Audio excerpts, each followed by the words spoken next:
Hello, everybody. Welcome back for our next episode of Animus. Excuse me.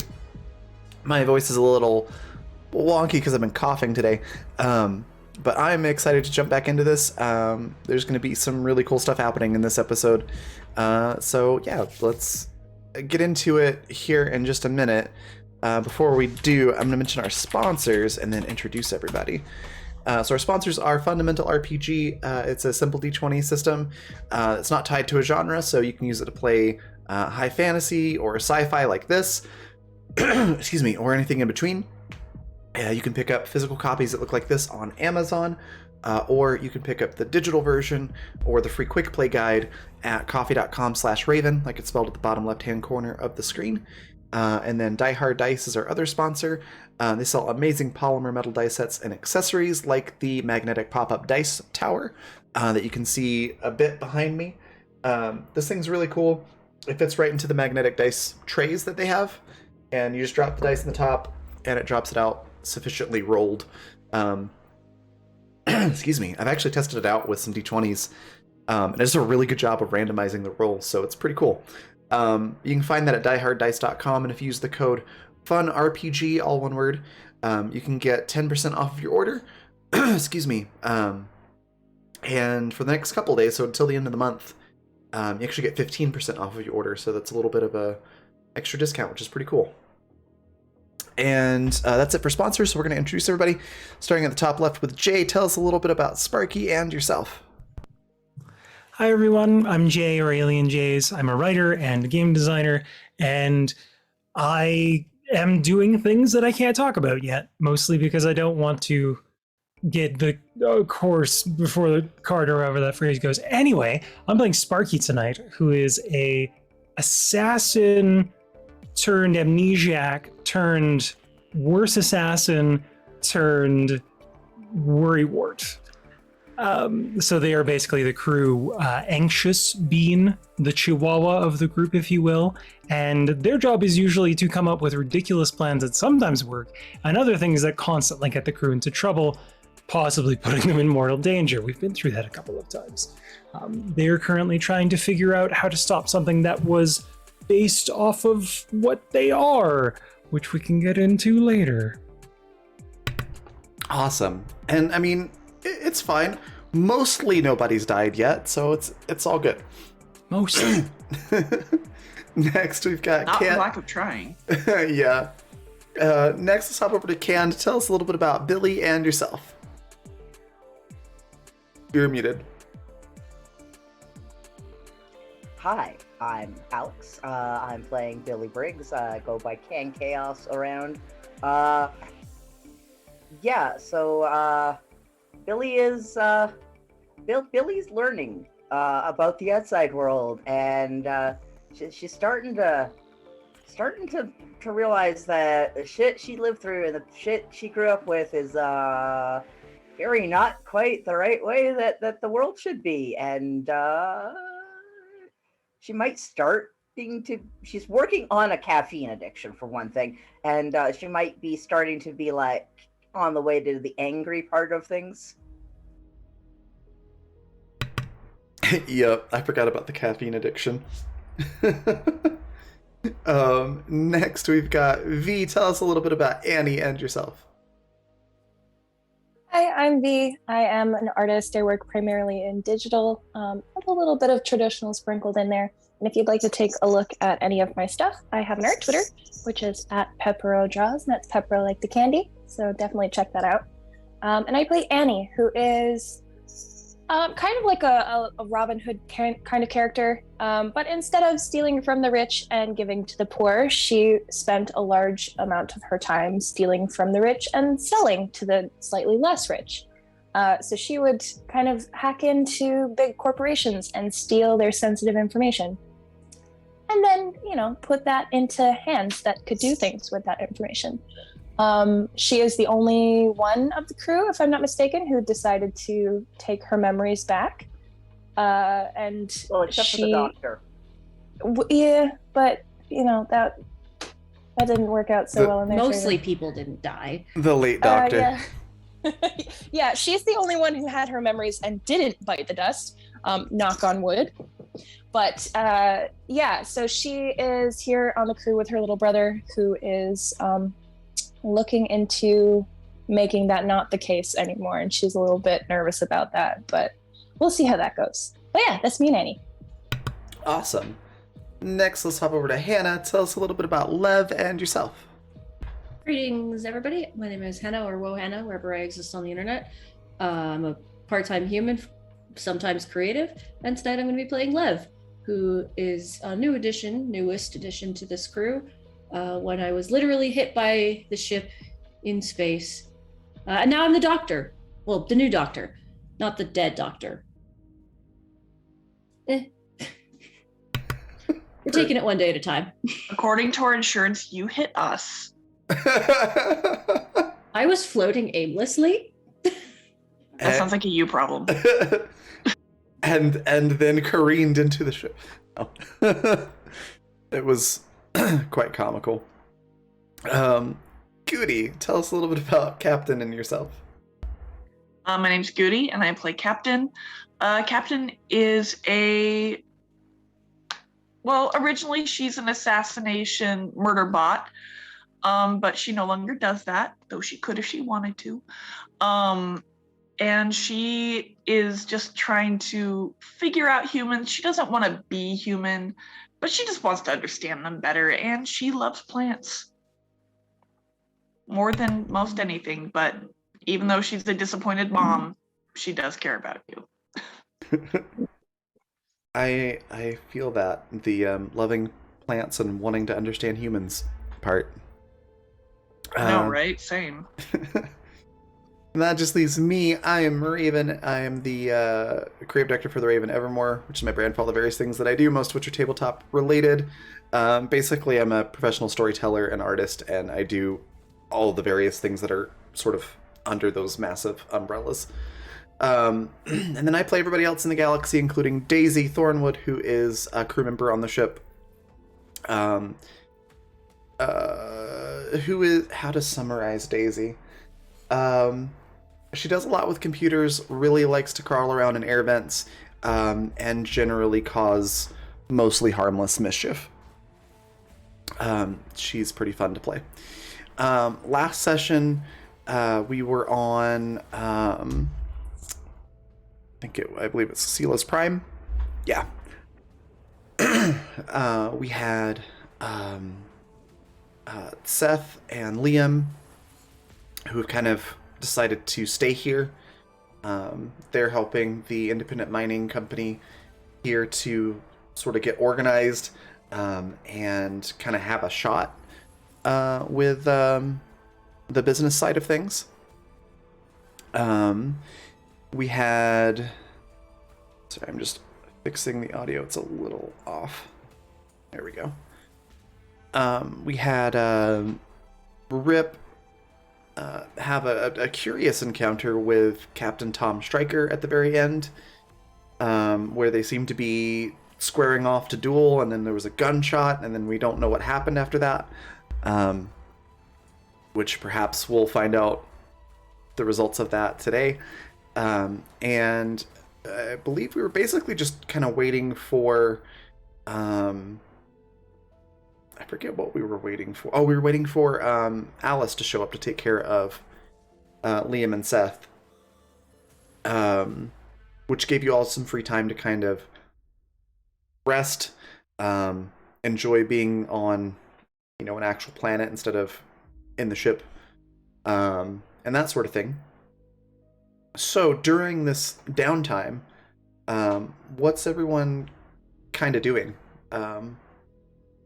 With all this free time you suddenly have on your hands?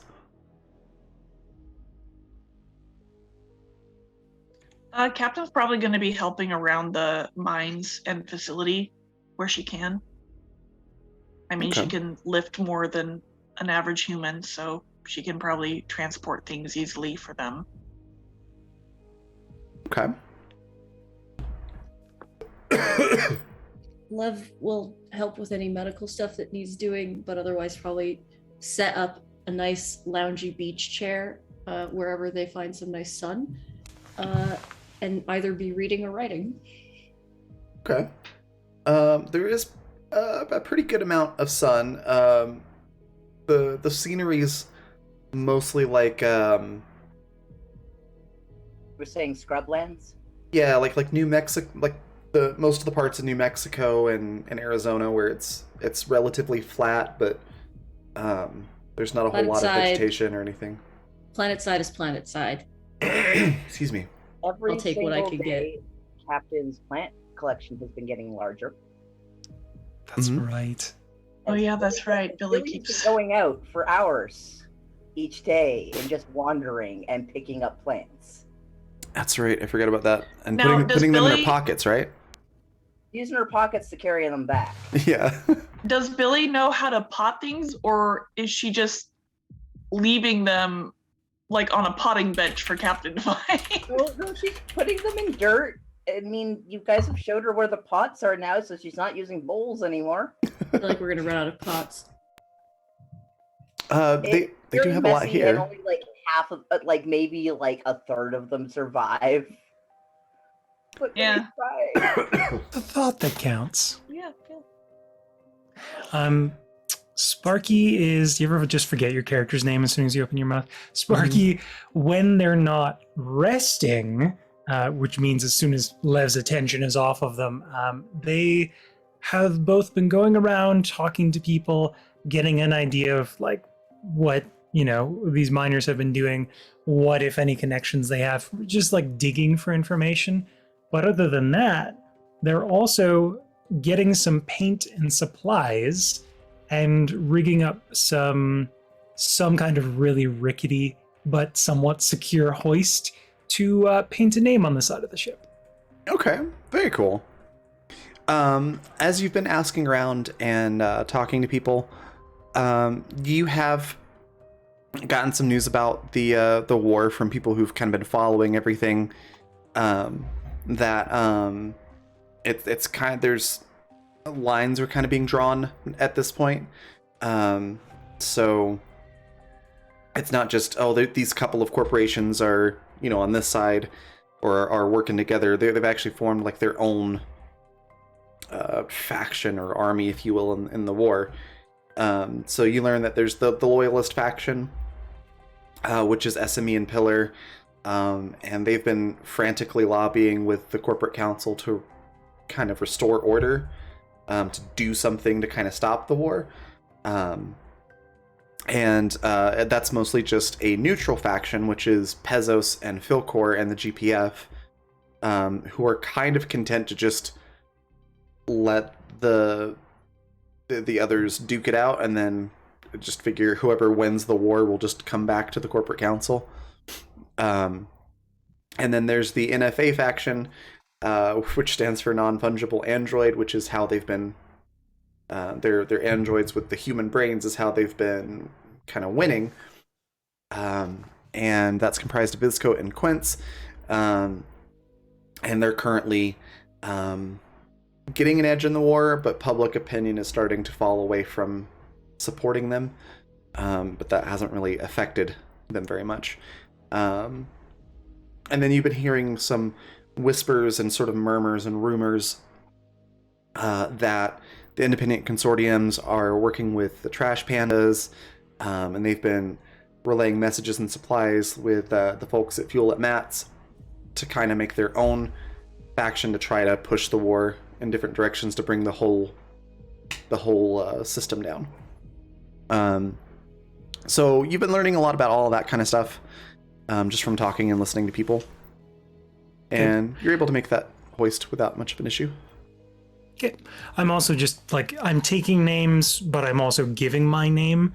Sparky's kind of making connections for later communications. Okay. Yeah, you're able to do that without any issue at all. And then is Annie mostly spending time with Liam and probably Seth in the meantime? Yeah, Annie's going to excuse me, sorry. Annie's going to set up I think last time when she was talking to Liam about this, they talked about like having accounts set up and that Liam had funds set up separately from the family accounts. Is that correct? Am I remembering that right? Yeah, he funneled things through several different shell corporations and actually did a pretty good job of essentially laundering money away from the family.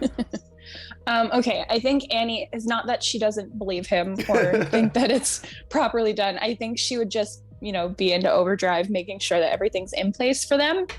So I think she spends a large amount of her time going over records, accounts, making sure everything is set up properly, and then putting whatever resource that she can into that for them. Okay, very cool. Yeah, you're able to do that without any issues. And a couple of days pass while all of you are doing all of these various things. Mostly without incident. And Alice does show up with this weird looking football shaped thing with legs. That seems a little weird. And he does come talk to you, Annie. And talks to Liam and Seth and kind of make sure they're all settled. And he kind of just asks Annie, what exactly do you want me to do here?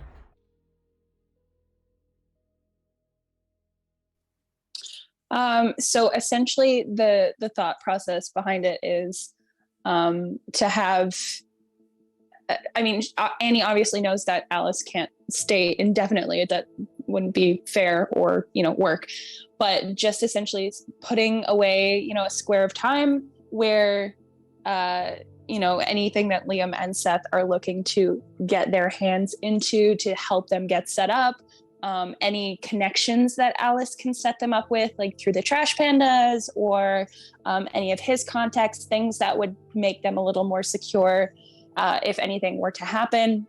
In case of emergency, that they'd be able to get in contact with multiple people faster, and then, to provide resources for the colony or whatever it is, in whatever time frame that is necessary.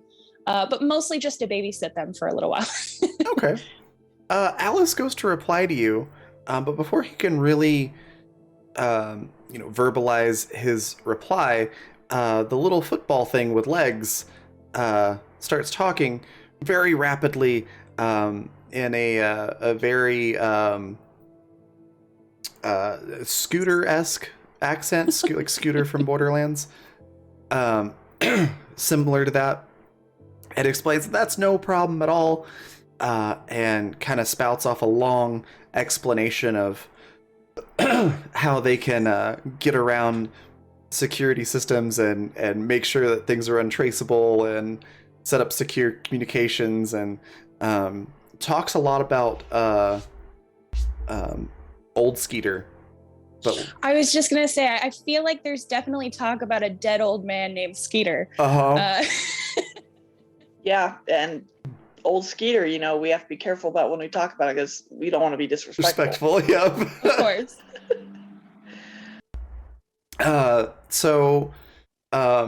It's definitely one of the more unusual conversations that you've had.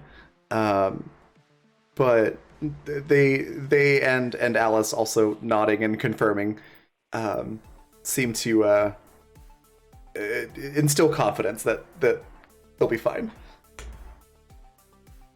Annie does seem not completely at ease now that her backup has arrived, but a little bit more at ease now that at least, just double checking all the preparations are in order, and now that there's another person present that can lend a little bit more of a hand than she can. So she seems like she's slowly coming to terms with the decision. Still fussing about, but she feels better. Okay.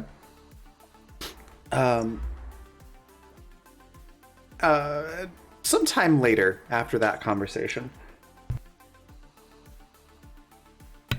Sorry, I had to cough. Alice does kind of meet up with most of you. Whenever you are all sort of in the same place. Maybe you're having a big meal with everyone, and Sonia's there, and some other people from the mining colony.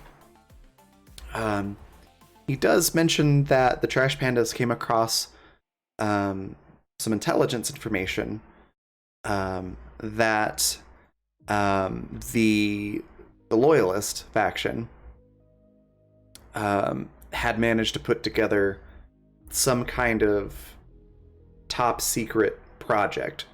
And he's not sure what exactly it is, but they seem to be trying to keep it out of the front lines. He mentioned that it's on a ship, and they're moving the ship around a lot, and they have reason to believe that they might be in some of the outer rims. So just to kind of keep an eye out for it. And that it might be a good idea for the independent faction if they could get their hands on that or learn more information. Sonia seems to find this very interesting. She is leaning forward in her seat while Alice is talking, and seems to be very actively listening. You might note that while pretty much everyone is there, Tom and Rip both haven't really been seen in a day or so. And they are currently absent from the dinner table. But everybody else is there, and all of the mining colony folks seem to be increasingly interested in this, as if they are directly invested in that sort of independent faction action. Do any of you have questions that you want to ask, or specific things that you want to try to notice while this conversation is happening? The Trash Pandas, the people from Violentis? Yes. Thank you. Not caught up. They've been in both.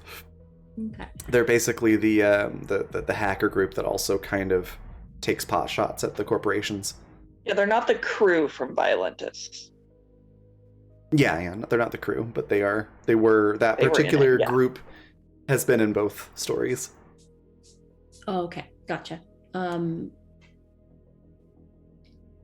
We'll kind of like lean back. Where are the Loyalists' seat of power? The Loyalists excuse me. Apologies, I've been out on the outer rim for a while, so I'm just gonna make sure I know. The Loyalists have a stronghold in the Sol system.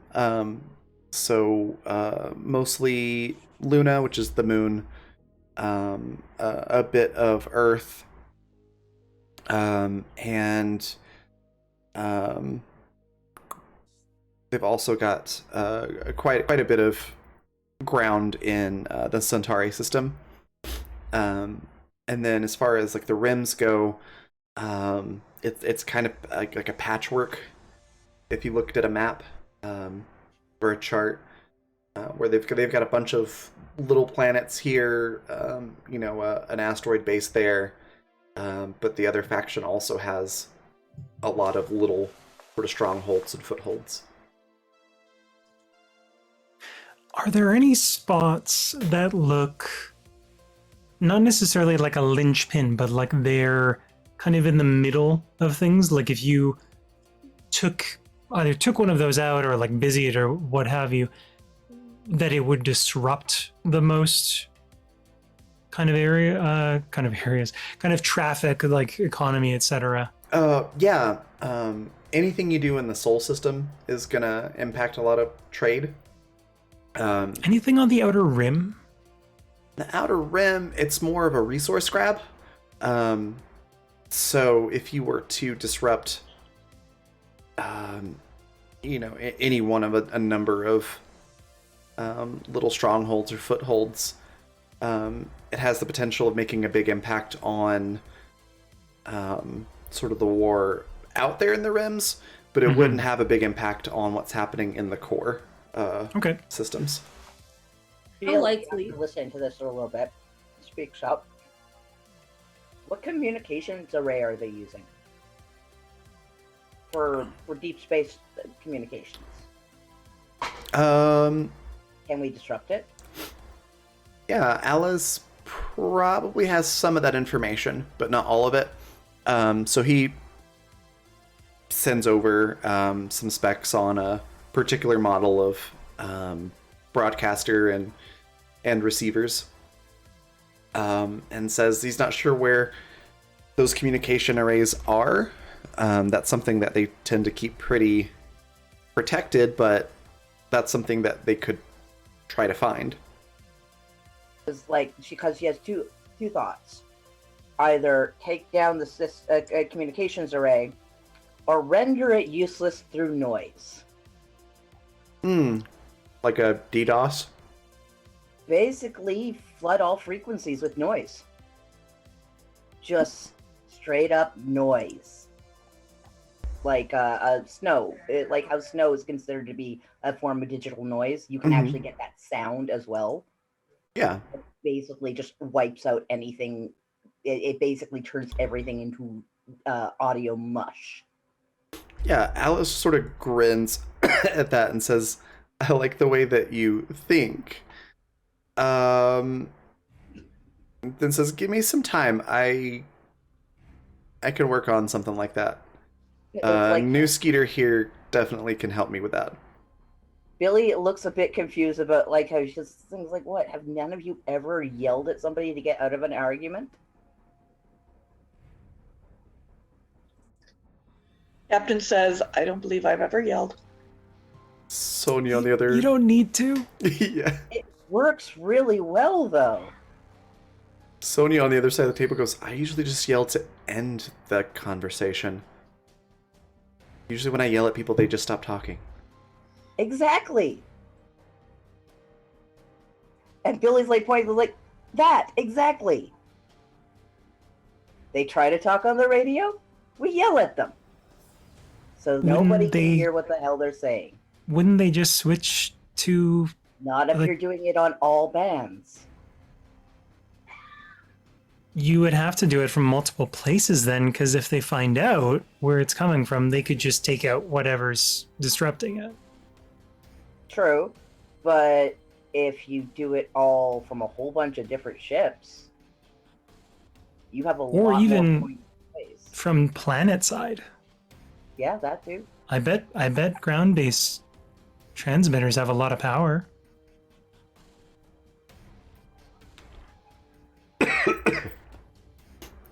Daisy... Okay.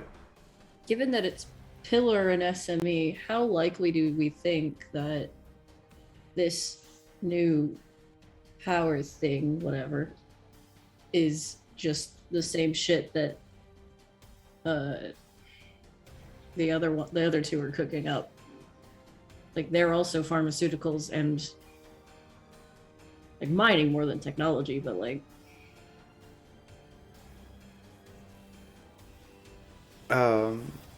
so, do we think that the loyalists are just doing the same thing that the NFAs? Oh, the same, a different side of the same coin. Yeah, they're making their own robots, or yeah.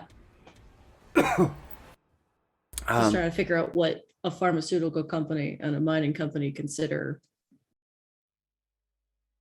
What was the phrasing you used for what the information they got is? Oh, it's a top secret project that's supposed to help them in the war.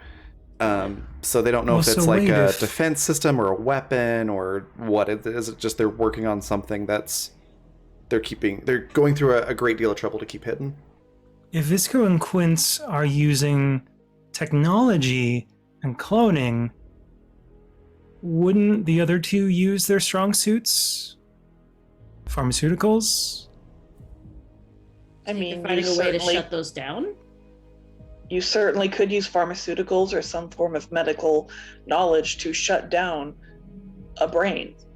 Or to increase it. You wouldn't increase a brain. No, I think I understand what you're saying. You could make someone into a robot, No, but they'd still be biological. exactly. What Sparky's saying is they could be doing to people what was done to me, but with genetics. Exactly. Especially if you mix cloning in. And you may not even need the cloning. I mean, if you jack up a soldier or anyone on enough drugs, they may not even know enough to care. Or care. They There's might just be also- a gun that you point at someone. I mean, If- there have been times I would stab somebody for a cup of coffee. If they Or wish to on play that- a Sorry. if they wish to play a long game, who says they would start with soldiers? Why not start with a child? You can manipulate them further at that point. You could also put drugs in the water supplies and food.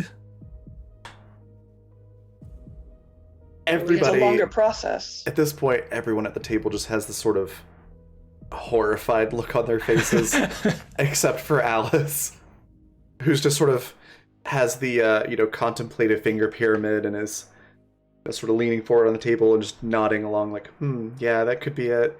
Could be this, it could be that.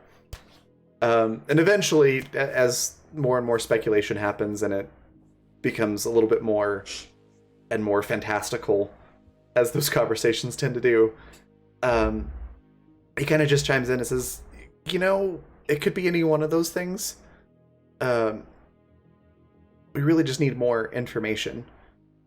So maybe we can just, we're going to keep, working our angle of hacking and trying to access networks and get data that way. But, maybe if you all, and he points to And Lev to you all.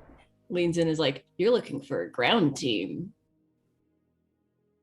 He just sort of smirks and is like, I don't know that our organization, shall we say, is organized enough yet for that, but yeah, we're gonna need that. And he kind of exchanges some knowing glances with Sonia. Actually, Billy raises her hand to ask a question. Huh? Billy raises her hand to ask a question. Oh, okay. I will get to that in one moment. I need everyone to make a, let's go with, let's go with gut feeling. So, 24, 18, 16, and 9. So Annie and Lev, you both are able to kind of figure out that clearly Alice and Sonia are working together, and Sparky, you actually get a bonus because you've been doing all of the you've been talking to everybody and getting information, so you figure this out as well. Okay. That they're sort of forming like an underground or a resistance through all of this, and that a ground team would probably end up being very useful to them, but would also probably be in danger a lot. So I will leave it up to those of you who have figured it out to decide if that's a danger you want to risk or not. I just got off from working under Zevi. And then Billy, with your hand raised, Alice sort of just points over to you. Yeah? Does it mean we'll get to go to other planets? I mean, yeah, you'd probably have to go. Okay, I mean, That was easy. Lev is gonna kind of make eye contact to see who they think has caught on to it. You definitely catch Sparky's eye. They're looking around trying to see not only who else in the group is in on it, but who else within the minor group is in on it.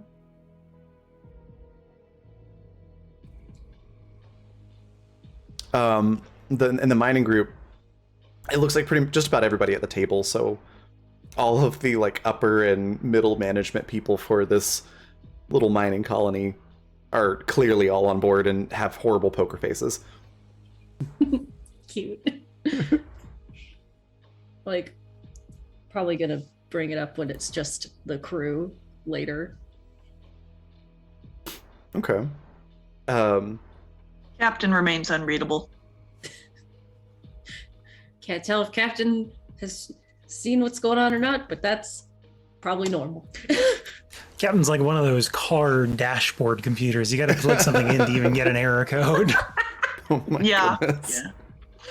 Well, while you're sort of looking back and forth, and it sounds like the equivalent of the putting the finger on the nose. I'm not going to answer first.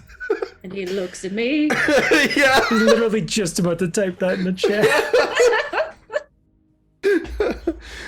So while that's happening, the back door to this dining hall sort of swings open, and there's sort of the sound of I know it doesn't make sense for these to be worn in space, but it's cool, so I'm gonna do it.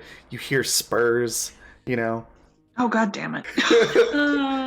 I hear spurs jingle, jangle, jingling. Raven, the aesthetic, though. Why would you need a reason? Exactly. Yeah. He's exactly. a space cowboy. Raven, I wore what was equivalent to like a see-through neon raincoat on a mission.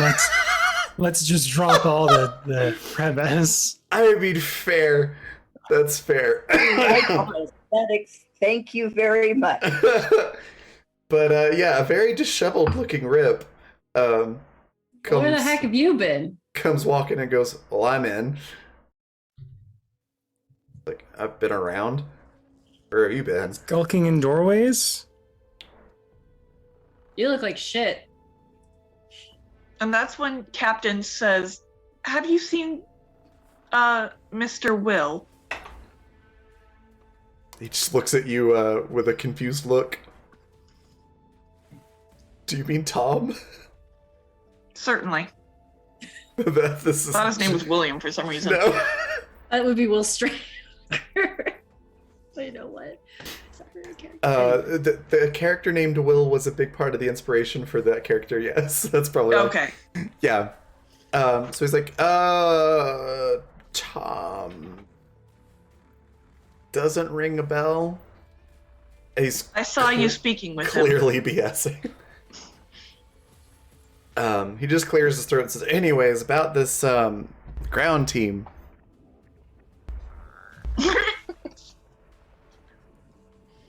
Alex, oh my god. Did he shoot his shot? One sure did. I have a funny feeling they both did multiple times. The only reason he comes back is because he's out of ammo. So, Space War. That's what the Spurs are for. The Spurs say on during Space Cowboy Set. For those of you who may be wondering, there's a side chat going on, and it is... Yeah, you can guess. That broke me. Sorry. Good night, everybody. The Spurs stays on broke me. Oh my god. Anyways. So yeah, he's like, so about this ground team. So Rip seems to be on board, and is clearly trying to change the subject. This seems like a perfect time for Sparky to take advantage of that, should they choose. Do they? Sorry, I blanked out. I was thinking about Spurs. What was the first bit of it? I was just saying Rip is clearly trying to change the subject. This seems like a moment that Sparky might needle a bit. Sparky's gonna catch Rip's eye, and they're gonna give him that look that says, I'm gonna pester the hell out of you later until you tell me what happened. But doesn't say anything out loud. They just, that look of like a younger sibling or like someone that's at a party, they're like, I know that you know that I know. and I'm gonna know later what you know. He just sort of gives you a honorary looking face. And then turns his attention back to Alice and Sonia. To kind of look at each other and go, all right, well, I guess everyone sort of figured it out. So yeah, we're forming a resistance to try to get rid of all of that stuff since they're fighting each other. Are you all interested in that?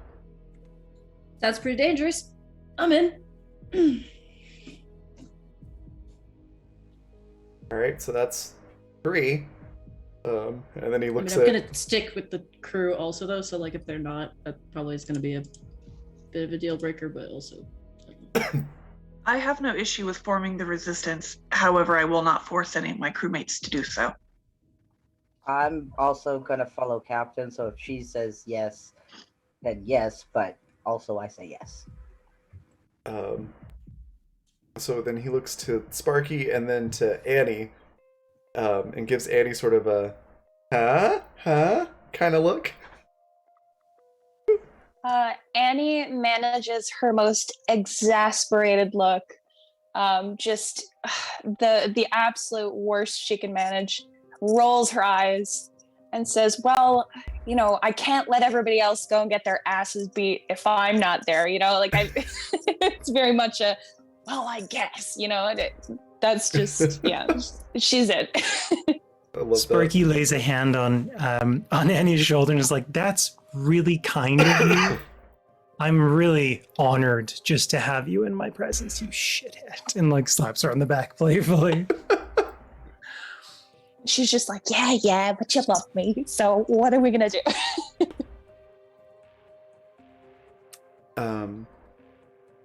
So what are y'all looking at me for? You know I'm in. There's sort of Somebody's a chuckle. got to help these people run communications, and quite frankly, no offense, it's not good enough. There's not enough back and forth. There's somebody that's like clearly got that job at the table, and it's like, hey. Sparky locks eyes with that person and says, I know you're doing a good job, but this is the difference between a dog and a trained dog. No offense. Sparky, if you just wish for more people to talk to, you could simply say something.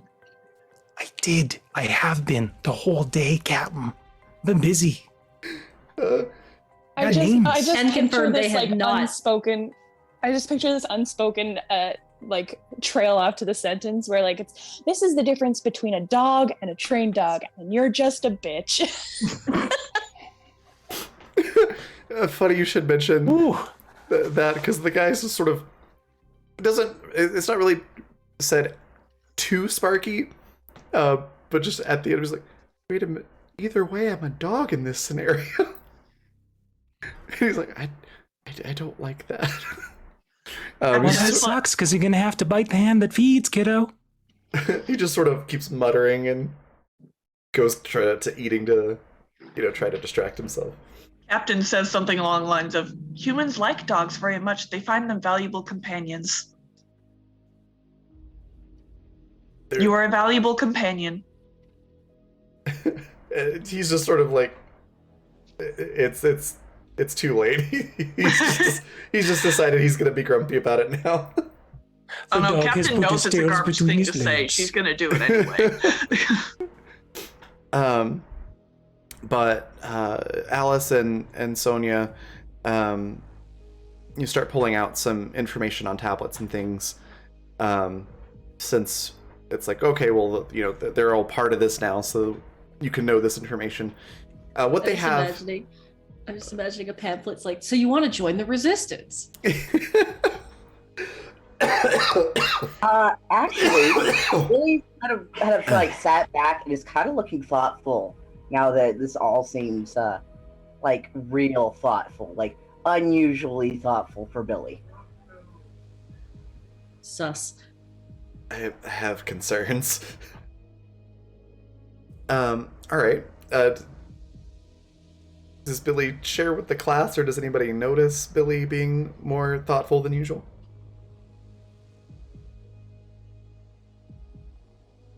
Lev might notice, but Do we need to roll for it? No, you can just choose to. It's right there on her face. Billy is not, when she's not trying to blend in, Billy kind of wears everything out on her sleeve. Billy, is something concerning you? No, I just...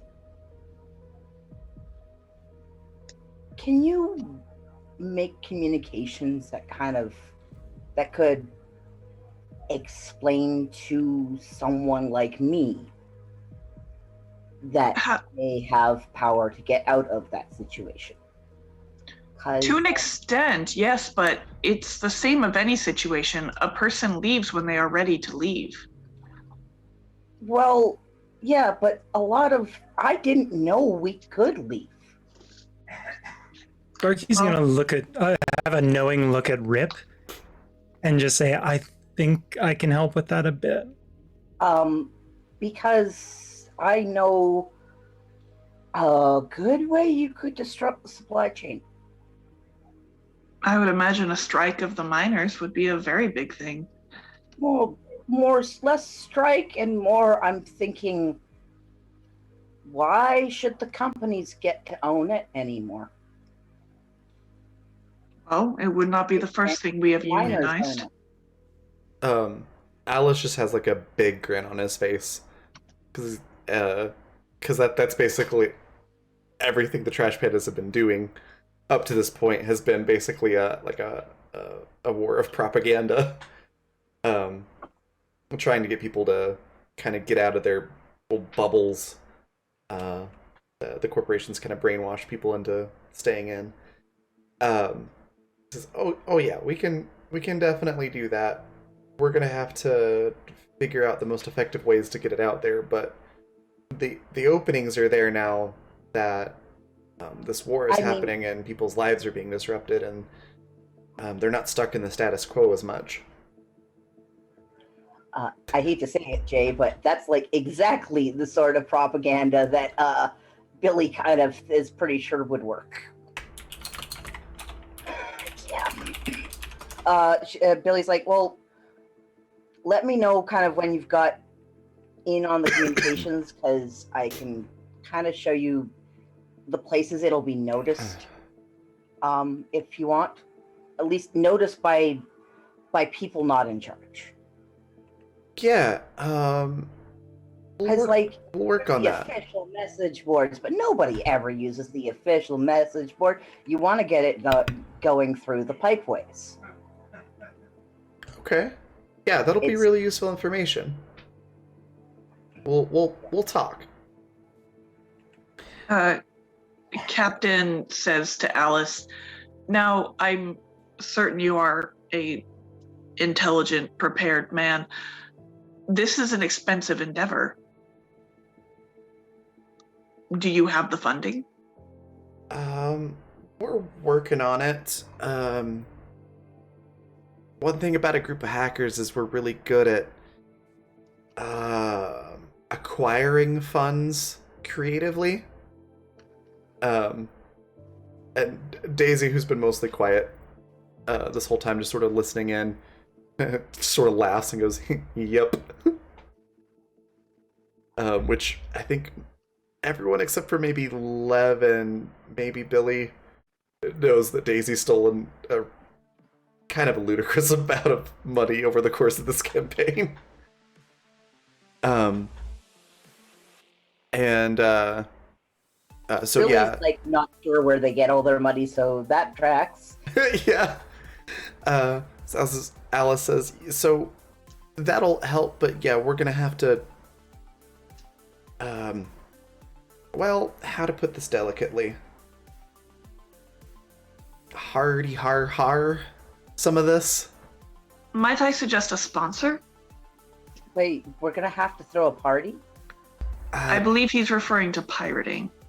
Yeah, I was trying to make it not quite. Wait, isn't that what he's doing already and Daisy do with getting the money? It's pirating is just stealing. Is that what pirates sound like? Just sounded like a weird laugh. He's like, I don't know. That was hundreds of years ago. By my research, pirates say yo ho. Yeah, rum and whatnot. Anyways, Possibly. There was a lot of armor. prostitutes with pirates. Yes. Okay. I feel like we're getting off track here. He puts his hands on the table. My point is, like, real pirating, like not just hacking into a computer and stealing some money electronically. Like, we might have to take over some ships. I mean, we took over a station. Yeah, that's true. I heard about that. That was pretty cool. And if you get it going right, you can probably have some of the mining fleets if you manage to get into the asteroid colony. If you can basically let people know that there's something out there more than that. That's kind of the the goal, but we're gonna have to Yeah. take this one step at a time. I mean, surely there's several eccentric, wealthy people within this galaxy who do not have a side picked. Perhaps a reverend of some sort, right? Oh yeah, maybe. Keep me down. He's like, oh, you want the people in power to feel less powerful? I'm game. Like, he Yeah. hates them. I think at that suggestion, Alice probably smirks, goes, I think I might know somebody. Does he make a lot of IPAs? Weirdly specific question, but yeah, he does. And while you're having the rest of this conversation and, kind of coming up with ideas for essentially different missions, one of the sort of underlings there at the mining colony comes running into the room and says, we got incoming. There's ships incoming. They're not on the schedule. And that's where we're going to take a break. So we'll be right back and we'll find out what that's about.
good.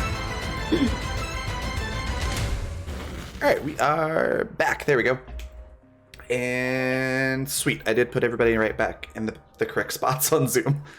Some things moved around on the break. So when we left off before the break, somebody came running in, basically saying, we got incoming, there's ships, and they're not on the schedule, and they seem very concerned. Sonia jumps up and says, oh, what do you mean not on the schedule? What kind of ships are they? He's like, you just gotta come see. So Sonia runs off after this guy into presumably their sensor and communications room. I thought you were going to say to their demise. No. What's everyone do? What's your reaction to this some seemingly startling information? Lev stands up and pulls a gun out from under the table. I love it. Captain's probably going to follow into the communications room. Okay. Did the guy that Sparky was talking with and at go in? Oh yeah, he would have run in after them as well. Okay, yeah. Sparky will follow them, keeping a little bit of distance between them and Lev, just after the gun has been pulled. Like, no. All right. You're gonna thank this gun later. That's weird. So Captain and Sparky, you're both in the room. And can see the screens, and you can see that those are military ships that are rapidly approaching.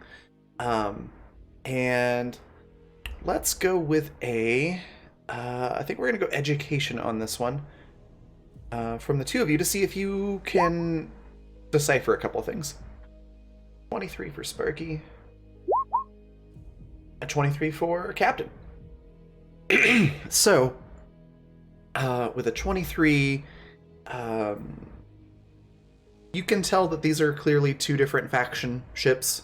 One seems to be chasing the other, or following it, perhaps. But that's about all you can tell. But they seem to be not a small ship.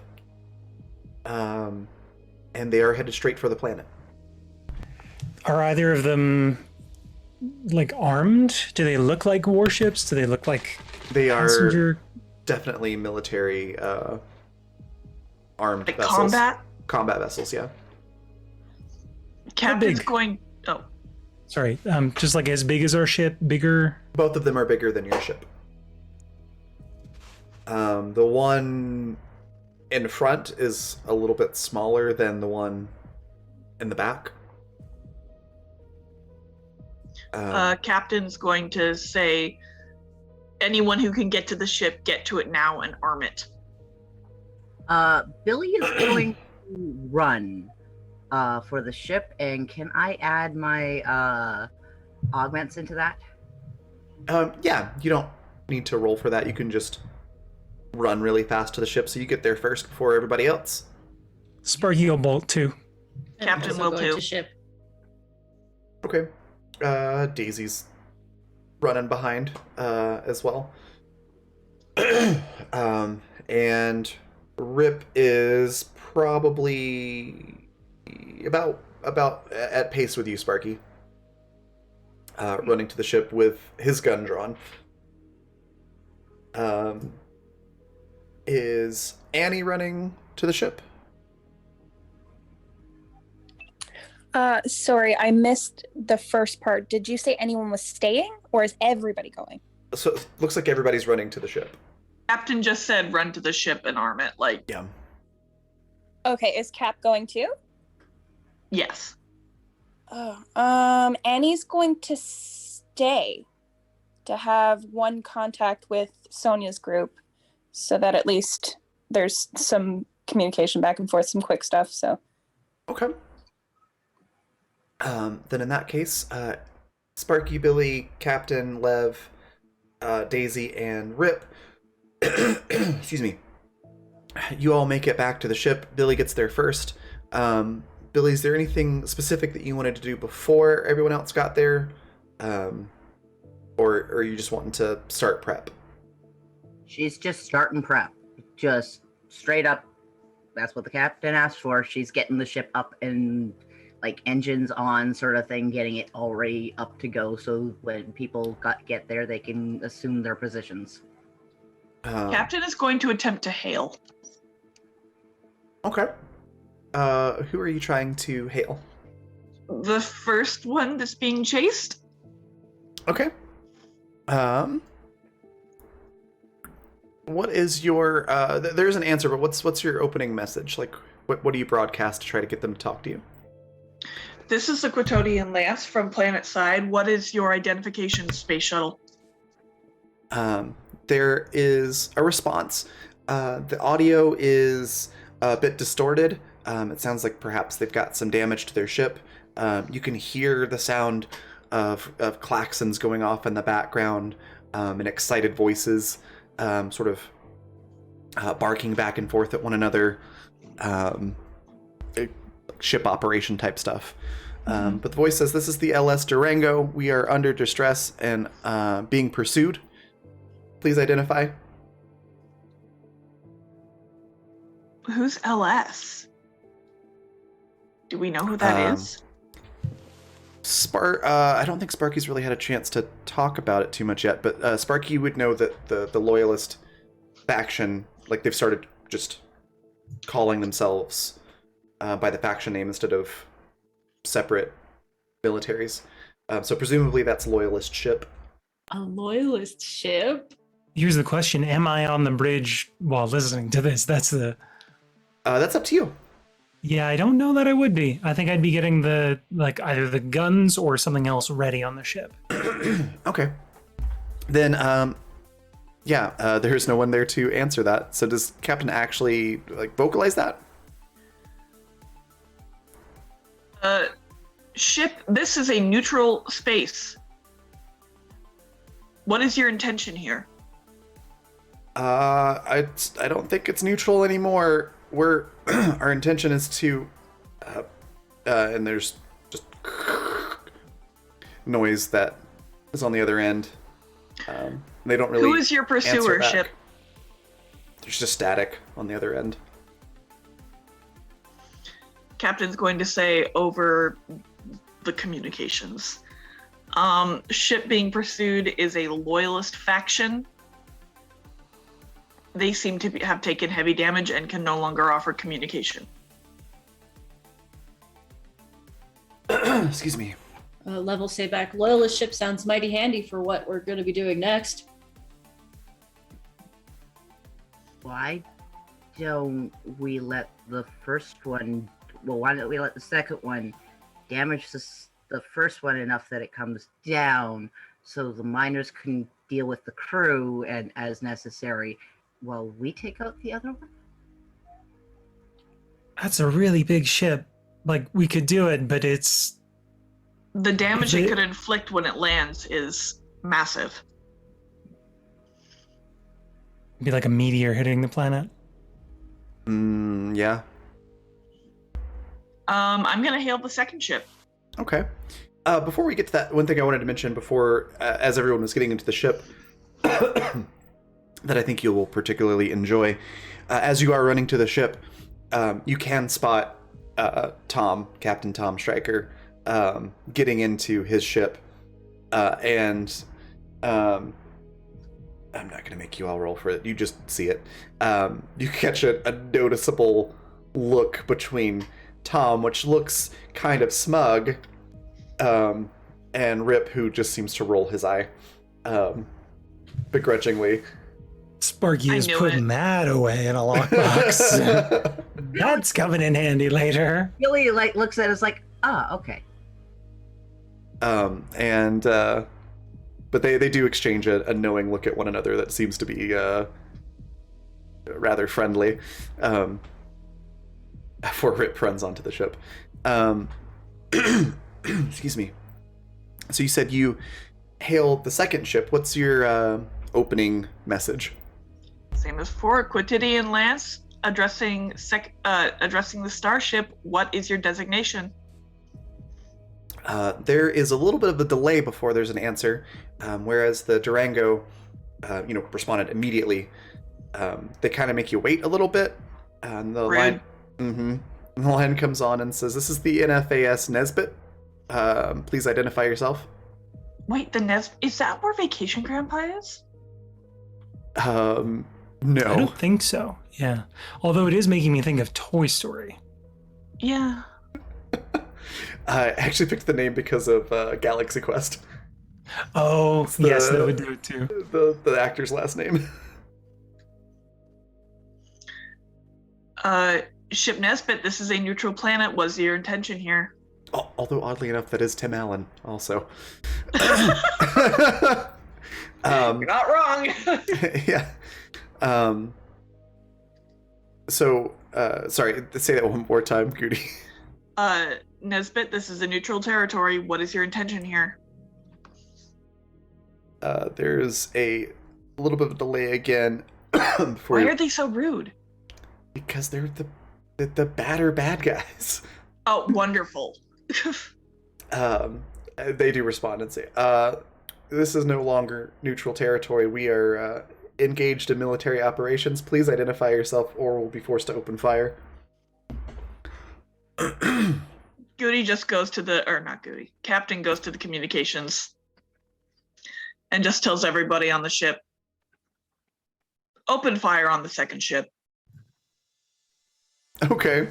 There we go. I do need you to take off first.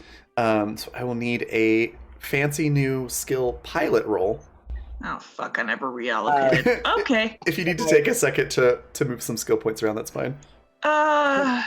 Quick question: can Billy help, basically, because she's doing extra setup stuff on the piloting role? Yeah, you absolutely can help. Okay. Excuse me. Okay. That is I a good help allocated a roll. bit. So pilot?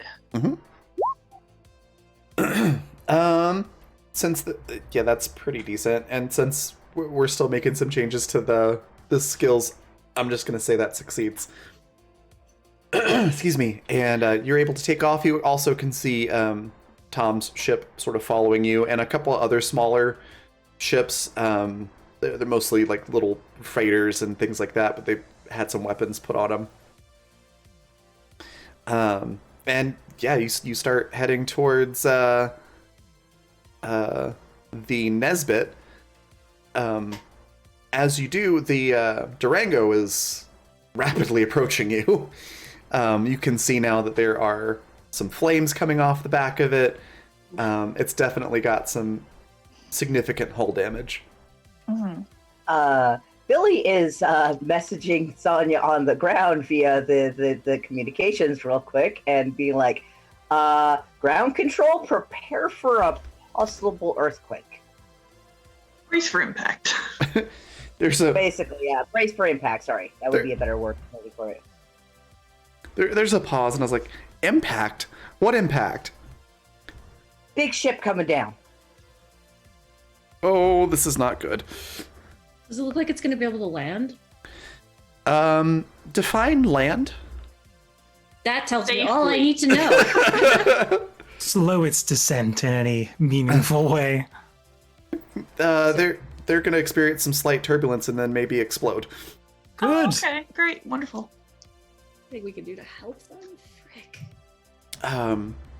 So the people on the ground know to brace at least.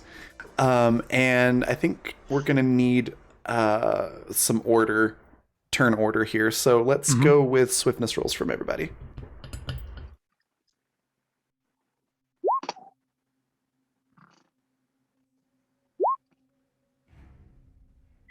Where the hell is my swiftness? Oh, there it is. Woo! Sparky's 15. Go, Captain. Billy is 11. Captain got 36. She's just itching. Oh, actually, if it's a swift roll, can I add my cybernetic enhancements? Yes. That makes it 18. Okay. Nice. And then, Annie.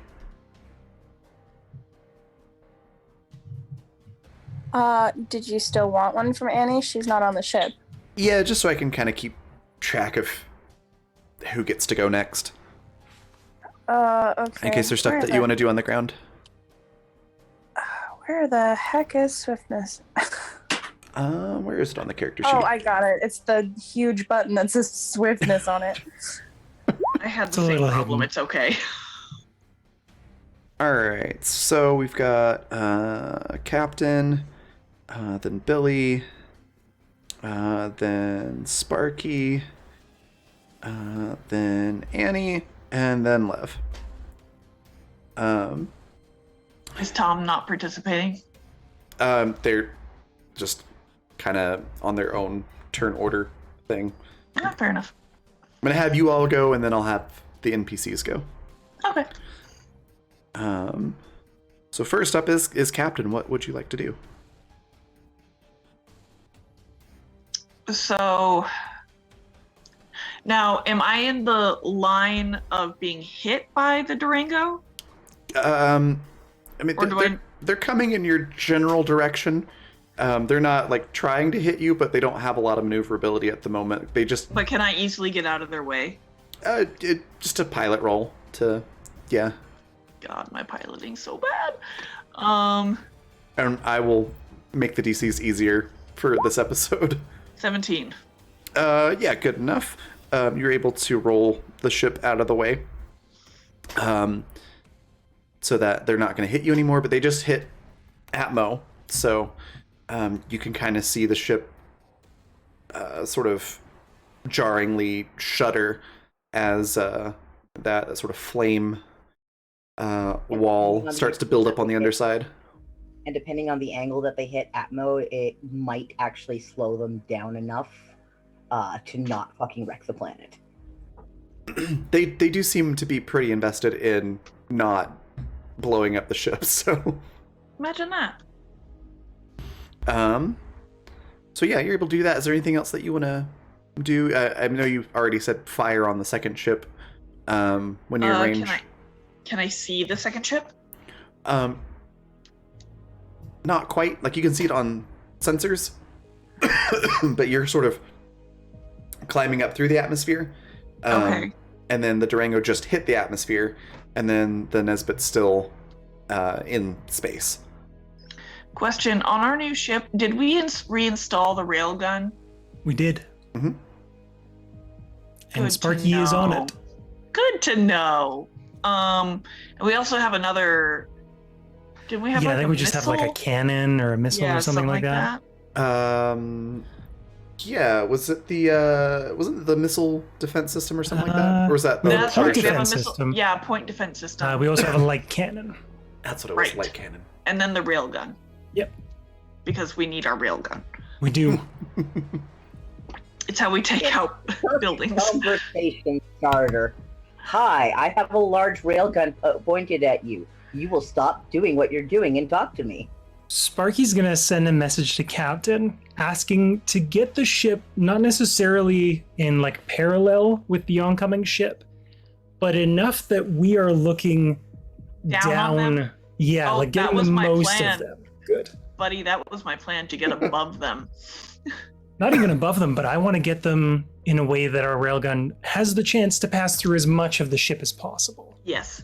So Captain is going to head up towards that ship, maneuvering in such a way that I am not like nose to nose with them, but like parallel-ish, and then try to maneuver myself kind of behind and above. Okay. So you're wanting to like do a flyby very, very close to the Nesbit, yeah? It doesn't even have to be close by, but like around. Okay. We will see what can work there.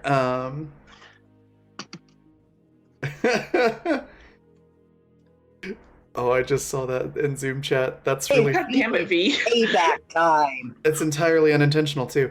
That's really funny. You set this future up. Reap the consequences. Billy, it'll be your turn next.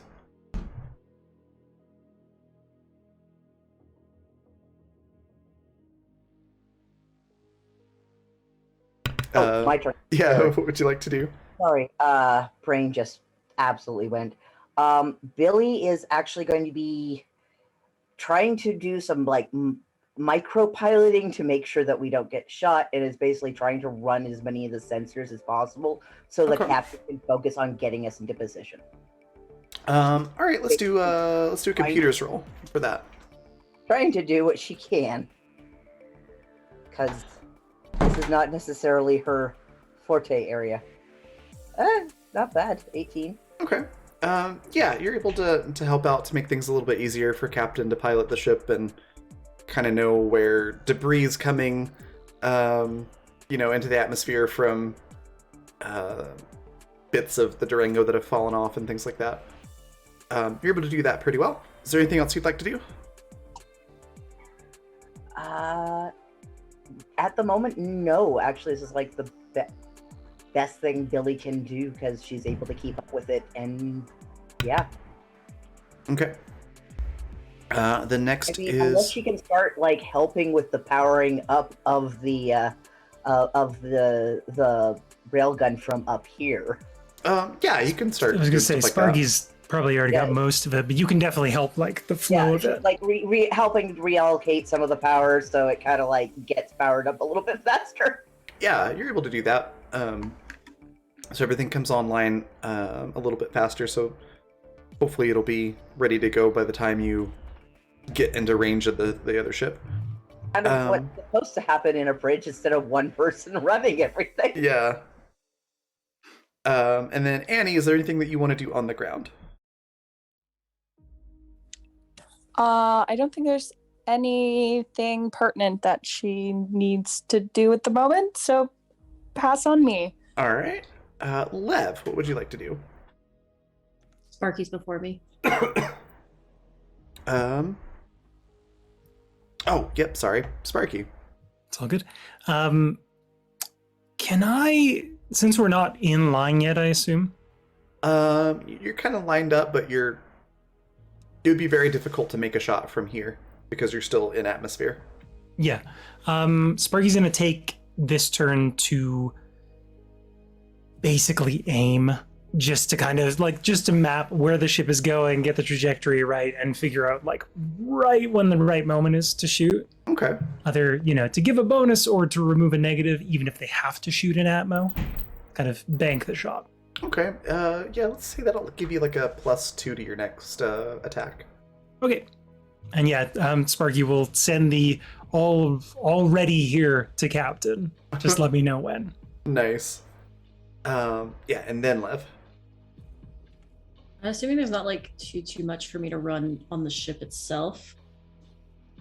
Y'all seem to have the More piloting hands and on the bridge is gun. probably never a bad thing.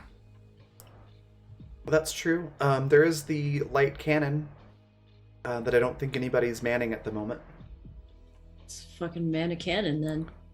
My other option was just to suit up to get ready for like space combat. Just wants to shoot a gun. All right. We do have the light cannon. Yeah, so I'll probably like put on some, like start getting semi-suited up just in case I need to peace out to go do stuff outside the ship, but otherwise be on the light cannon and ready. Okay. Rip, it has gotten on board the shuttle and is getting that ready just in case it's needed. And then Is our shuttle armed? I can't remember if he had weapons or not. I don't believe it does, if any. That'll be interesting. Yeah. Soon. Did he go out in the unarmed shuttle? Is what I just heard. I don't think he's going out. I think he's just getting it prepped. Yeah, and he's getting it prepped in case it's needed. And I don't think he knows if there's weapons on it or not, so... It seems more like the ship is blowing up kind of bail more than a going to help. Yeah, well, unless he did find there were weapons on it, which I guess he goes there's like, well, there's no weapons, but I'm getting it ready anyways. The Durango's turn is next. It's clearly having a rough time. The ship's not really designed to go through atmosphere. It's a big enough ship that it just is supposed to just stay in space. So there are some pretty significant portions of the outer hull that are breaking off and flying away and crashing towards the ground. But they do seem to be leveling it off enough that they're not going to just be a crater by the time that they land. So it is somewhat of a controlled crash, it looks like, at this point. The Nesbit's next, and they are still shooting at the Durango. And y'all are kind of like right in the path. So there are some missiles that are going to be coming your way. So I believe there's a character sheet set up for the ship, yeah? There sure is. I'm looking at it. So you'll need to do a defense roll for that. Excellent. And that's plus the point defense system, I assume? Yes, because they are shooting missiles at you, not projectiles. Okay. Which defense roll? Whichever one that you would like, Dodge? since we're not you haven't had a chance to really choose one for the round yet. That's fair. We'll do dodge. Yeah. All right. Whichever one's the point defense isn't hitting, try to get out of the way, I guess. I need to. So that's plus 4. I'm just gonna. Oh, that already added. Nice. Okay, that added.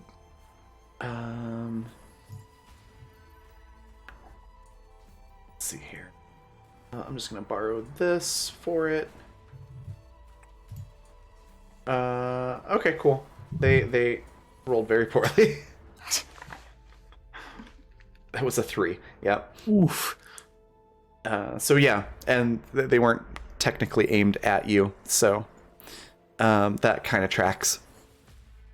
So some missiles come whooshing by the cockpit windows, and a couple more explode before they get to you. And they just sort of fly off towards the Durango. And next is Tom's turn. So you see Tom's ship just sort of zoom past you as he takes off in his much smaller, faster ship.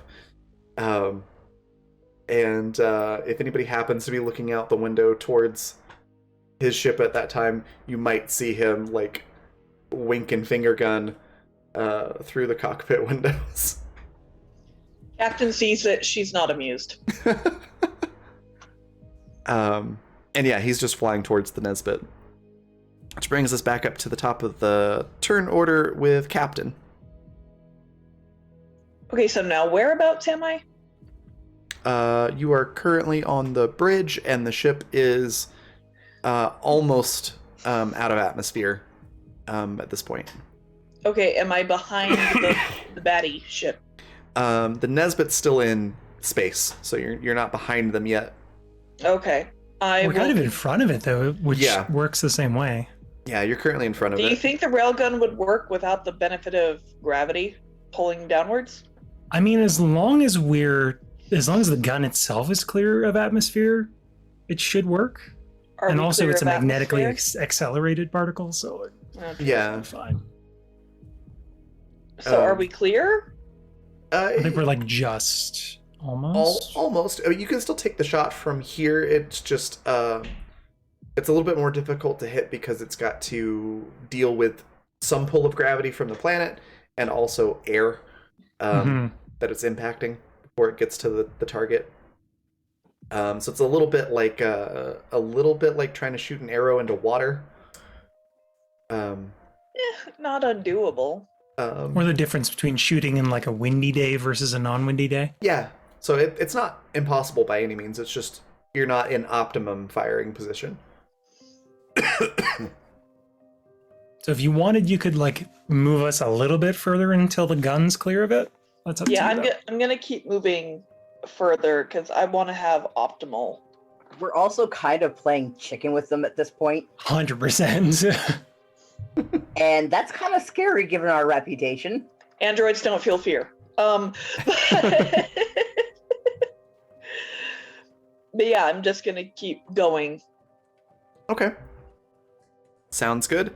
And also, Captain's gonna say over the comms to them again, this is a neutral space. Yeah, there's not a response, but you distinctly get the impression that they really don't care. Doesn't matter, she's gonna keep saying. They're about to care. Yeah, Billy, are you still continuing to run sensors and things like that, or is there anything else you want to do at this point? No, she is just trying to make sure that everybody else's job is going a lot faster.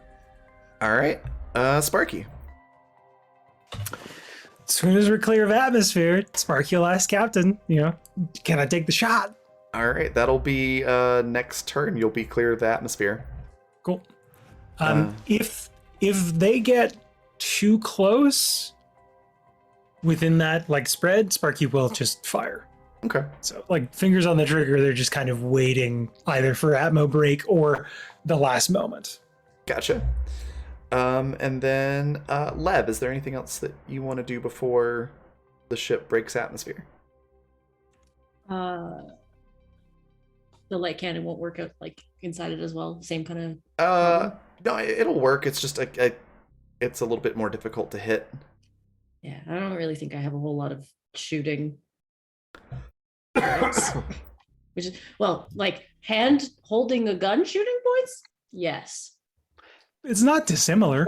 But you get to roll on the ship's character sheet. I was gonna say, which does not rely on your character sheet. Yeah, you just roll off of the ship's character sheet, the ship specs, which is based on sensors and things like that. I'll wait then, I guess as well. Okay. Then the Durango keeps going down, and you can see sort of a fiery trail where it's going down. And you can kind of get a good idea of where it's going to land now, and it's probably going to be a few miles away from the mining camp. So it's not going to crash into them or anything, though some debris might fall.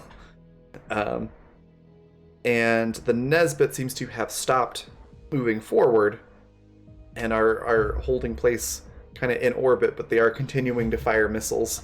Let's see here. Oh, that's why. That should be okay. Here we go. So yeah, they're gonna. Oh no. Goody, should I roll? You might roll in that 20. Yeah. Wait, who is that? Our real gun? No, I'm just No. using that character sheet for ease of stats. So these are missiles coming towards you, and the Nesbit got a 42 to hit you. Can we dodge? Yep, that's You the can hope. certainly try. Here we go. Can Billy, having been on the Yes. Oh Jay, my oh my goodness. god. So that's a The 40. save. This is a ranged attack, so that makes it a 47. So you just barely managed to move the ship out of the way. It basically is like they think they got it perfect on target, and then suddenly the ship just says, Like, Yeah, they hiccuped. you can hear like a scraping sound as like one of the fins on the missile just scratches across the hull a little bit before. This is the best, most intense space combat. Yeah. I thought you were gonna say you can hear a scream from the other ship. That's what I was thinking too. They're like, what do you mean you missed? I watched the rage missile scream. go right into the other ship. Where did it go? How did you miss? They're right in front of you. That's Jack feet in front of you. They're lag hacking. No, you just sort of hear this noise as it just Someone's losing a job, I tell you that much. scratches the I mean, hull they're a gonna little lose more bit. than a job if we do it right. But yeah, the missiles miss you. Amazingly. That's amazing. the fact that you basically had the exact same roll, and the only reason that it wasn't a tie was because the ranged versus dodge differential. That's so I was cool. praying. We win by the bare minimum. Anyway, Oh my god. I've Skin never of our been teeth. so enthusiastic about a fucking 20. Never in my life. It's been a wonderful episode. Thank you, Raven. You're very welcome. Yeah, it's Tom's turn next. You can see he's starting to shoot at the other ship. He doesn't have very powerful weaponry on the ship, so it doesn't seem to be doing a lot of damage, but it's definitely splitting attention at least. yeah. Which brings us back up to the top with Captain. You've now cleared the atmosphere. All right. And how close are we to them now? You are in optimal firing range for both vessels. So they point. It's basically point blank range for you and them. Okay. Captain's gonna say over comms, Sparky, when you see the shot, take it. Just a firm aye, Captain. Oh, cool! I didn't realize you had two cannons. So yeah, I just checked that. yeah, you can attack with both if you want. Yeah, buddy. Billy is going to take over the defense system, so Sparky can focus entirely on the shot. Okay. All right. Then yeah, you've got full focus on that. And since we've got someone dedicated on it, I'll say, excuse me, I'll say you get a +1 to your let's call that deflect, since that's kind of shooting down missiles and things like that. And then Sparky. I see the shot, and specifically, I'd like to try and get their engines in that shot. Anything else is golden, but I want to get I want to clip the tail end enough. Okay. Might be a little bit difficult because you are still in front of them. Yep, it's more like if you see someone like this, just getting the shot, kind of like just getting enough. I mean, we're not turning They're much, straight so on obviously. ahead, and then they're slightly angled in front of them. So you're trying to shoot it so it hits like that. Okay. Yeah, just hitting the most that I can, but also hoping to get the engines in it. All right. Go ahead and fire. What do I roll for that? Because I think, is the attack just damage, or is that the whole thing? So on the sheet it should have the railgun as an attack name. And so the attack name should be railgun, the So training the type should be attacks tech. are underneath the defenses. And Okay, then I just the didn't know if attack it was button. all in the same. Gotcha. And you said it was a bonus +2 because I was aiming? Yes. Excellent. So Woo. 32 to hit, nice. That's a 29, so yeah, it just barely hits. But that's 15 damage, which is pretty good. Yeah, you, let's see. You just beat it by 1, so it doesn't hit the engines, but you do hit, like, the broad side of it, kind of at an angle, so it does actually quite a good amount of damage, because it kind of rips through the side a bit. There's definitely hull damage. You can see some explosions. They don't seem to be, at risk of exploding or anything like that, but you have their attention. Good. We said this was a neutral zone. I don't know Will what part you of that learn they your- don't understand. When will you learn that your actions have consequences? Right? I think right now. Yeah. Isn't it your turn, Anna? With those light cannons. Slight cannon time. Yeah. Oh, it's V. It's V. I was gonna say, does Annie? So I presume there's a open communication. So Annie, you would know what's going on. Is there anything that you want to interject, or anything that you want to tell the people on the ground? You just hear a series of It's not like commentating, it's just noises. So she's like whooping and going, oh, and like, you know, like, it's just like, Oh, that's gotta hurt. Yeah. Are there any defense systems on the ground that the minor colony has? Do they have anything that would benefit them down here? They do. They have some. It's essentially anti-aircraft weaponry to try to shoot down any unwanted ships or missiles that happen to come towards them. There are people on them, but that's about all they have. They don't have anything that could reach orbit, though. Okay. You might want to send out a group though to start dealing with survivors. That is actually an idea. Also, sorry, go ahead. Oh no, I was just gonna say that was my next thought. To kind of start rounding people up to get ready for that secondary ship. Okay. Yeah, they saying that seems to kind of spark the thought, like, oh, right, we should do that. They seem to be kind of a little delayed on their reactions to some of this. So yeah, you're able to start getting people together, and they start getting ground vehicles figured out so that they can head out there. And you can see that it is like seconds away from impact by the time that they're kind of done scrambling. Yeah. So then next would be Lev. It is time for light cannons. All right, go ahead and fire. Do I have the bonus to hit as well because we were taking time? Or no? Yeah, assuming you were taking time to aim this whole time, yeah, you would also get a bonus to hit. That was the plan. Yeah. Make sure you roll twice. Oh yeah, because you've got 2 cannons that you're shooting with. Okay, I Nice. rolled twice. Very nice. So they dodged the first one.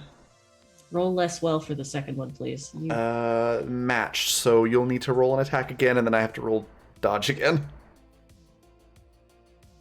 Come on. Oh no! No! I don't have any She advantages in this jams. game. Oh, unfortunately, the second cannon jams on that shot. You hear just the most intense amount of swearing from the light cannon room. Billy suddenly feels like absolutely at home with Lev. But you do get the satisfaction of seeing the ship sort of overcompensate with their maneuver, so it does not put them in the best position to fire There you it back go. at That's what I was doing. Get the feeling that this crew was not expecting this. you. No. How the fuck did this tiny ship come out of nowhere and start shooting us with rail guns and light cannons? We're not that tiny. Yeah, for like a backwater planet, this is a pretty big ship. Yeah. It doesn't look like it should have that kind of armament on it, though. The Durango's turn, it impacts. So probably through Annie's comm, you can all hear what sounds like a big explosion. Annie, the ground shakes and it's almost deafeningly loud. And you can see, fire and things like that coming from the impact. So the Durango's down, but it does seem to be mostly in one piece. Aside from like the little bits that are scattered. But the hull seems to be completely intact. Or the frame, rather. Nesbitt's turn. They're not really in a good position to fire missiles at you. But they are going to shoot some cannons at you. They've got... they've probably got about 2 that they can shoot at you from here. So that's a 28 and a 12 on the attacks. Someone would like to roll Alex, did you dodge. want to roll those? Sure. I'll roll for. Well, unless Captain does, because Captain's the one doing most of the piloting right now. Do I roll dodge on the ship? Yeah, a dodge or block. And if we do deflect, we do get the bonus +1. You just can't deflect the bullets. Sure. Wait, so do I roll deflect or not? No. Either dodge or block. If you want to try to like soak it up with armor, it'd be block. If you want to try to move the ship out of the way, it'd be dodge. Dodge. Did it go through? Yep. There it goes. Yep, so the first one, it looks like will hit you. And then you'll need to roll one more time, but you only have to beat a 12, so you should be good. Yeah, you're good. So your ship does take 6 damage. There are some warning alarms and lights that kick on. There is a particularly tense moment as like one of the window panels on the bridge is impacted and it cracks, and anybody on the bridge for just a moment can see spiderweb cracks start to go through the window before the defense and security system slams a sort of a blast shield over that particular window. I'm getting water flashbacks.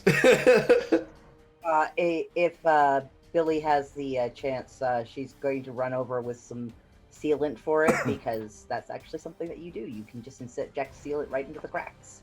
Okay, awesome. Let's do an engineering roll on that.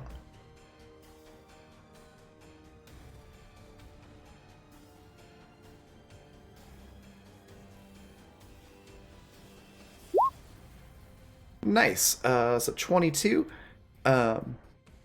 You are able to patch that up sufficiently enough that the blast shield opens back up so you can see out the window again. And she immediately gets back to the console because she's trying to stop us from dying. Excuse me. Sparky, your turn. I'm gonna give it what for. Again, yeah, Captain says if the engines are like inline, awesome. If not, just whatever's the most, valuable to them. Yeah, you can actually aim for the engines at this point because they've turned sideways thanks to Billy, or no, Lev rather, with the light cannon attack. Yeah, my goal is to get them to start listing so that they have trouble. Can't really maneuver a big ship on just maneuvering thrusters. You gotta have big thrusts. That's a 31. 31 on the railgun. They are going to try and dodge that. They're not going to be successful. So 9 damage. Yeah, you definitely damage their engines. You do 9 damage on a crit fail. It's a pretty good chunk of. Take it. Pretty good chunk of damage. No, I know. That's what I mean. Like that's. We have chonky guns. Railguns are very effective. So they've taken what, 28 damage? Grand total, yeah. Okay. So yeah, they've damaged their engines. You can see fire coming out of one of them. They're not. They don't seem to be disabled, but they definitely are at a disadvantage to trying to move, essentially. Next is Annie. Do you want to stay where you are or go with the team that's about to go to the ship that crashed? I would like to join the team because I think that would be fun. All right. So yeah, you hop onto one of the the ground vehicles and they take off as fast as they can.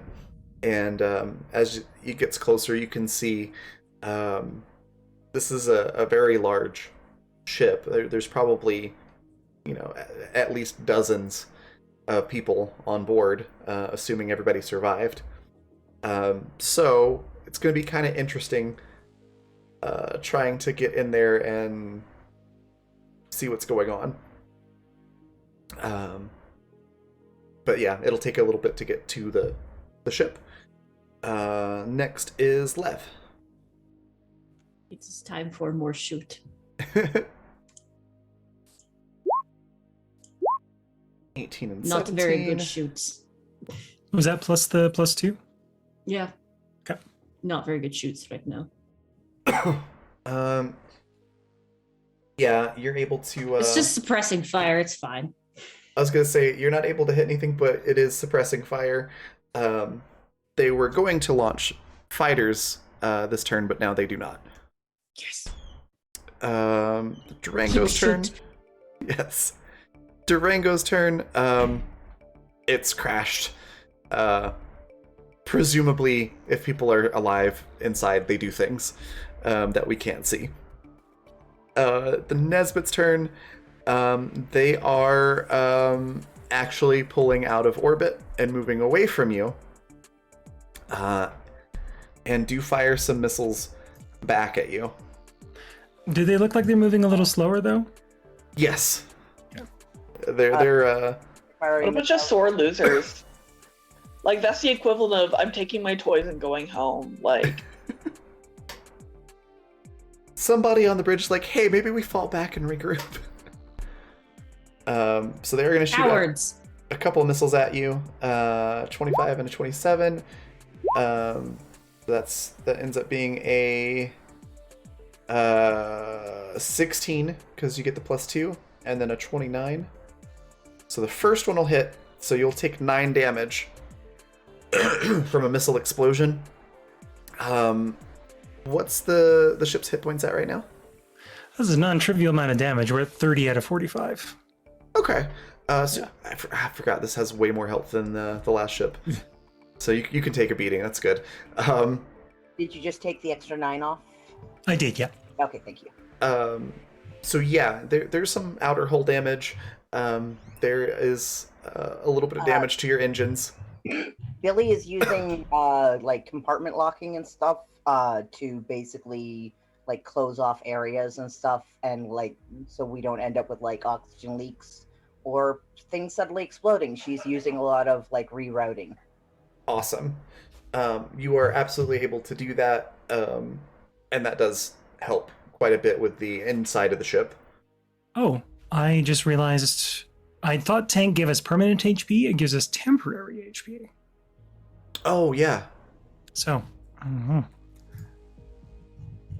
Yeah, that refreshes every encounter. But it also says increases total by 5 every 10 levels. So I'm assuming 10 like player levels. Mm-hmm. And since it is level 12, or at least close enough to our level, does that? Yeah, so it would follow those rules. Okay. And we can explain that as like a blade of armor or something like that. It's armor that you activate and then it, just comes back after you have a chance to reset it. Oh, cool. It's a special gift that Seattle made, y'all. That would make sense. It does. Okay, so I just bumped this up back to 40 to count for the 10. Okay. So yeah, you do have a little bit of engine damage. So your FTL is down for the moment, but your maneuvering thrusters and sublight engines are fine. Excuse me. Ow. Grab a cough drop real quick.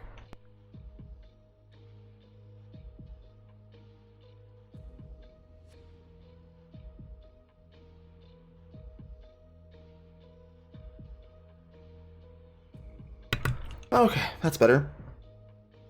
I am feeling mostly better from being so sick, but today, everything decided we're gonna cough all day for some reason.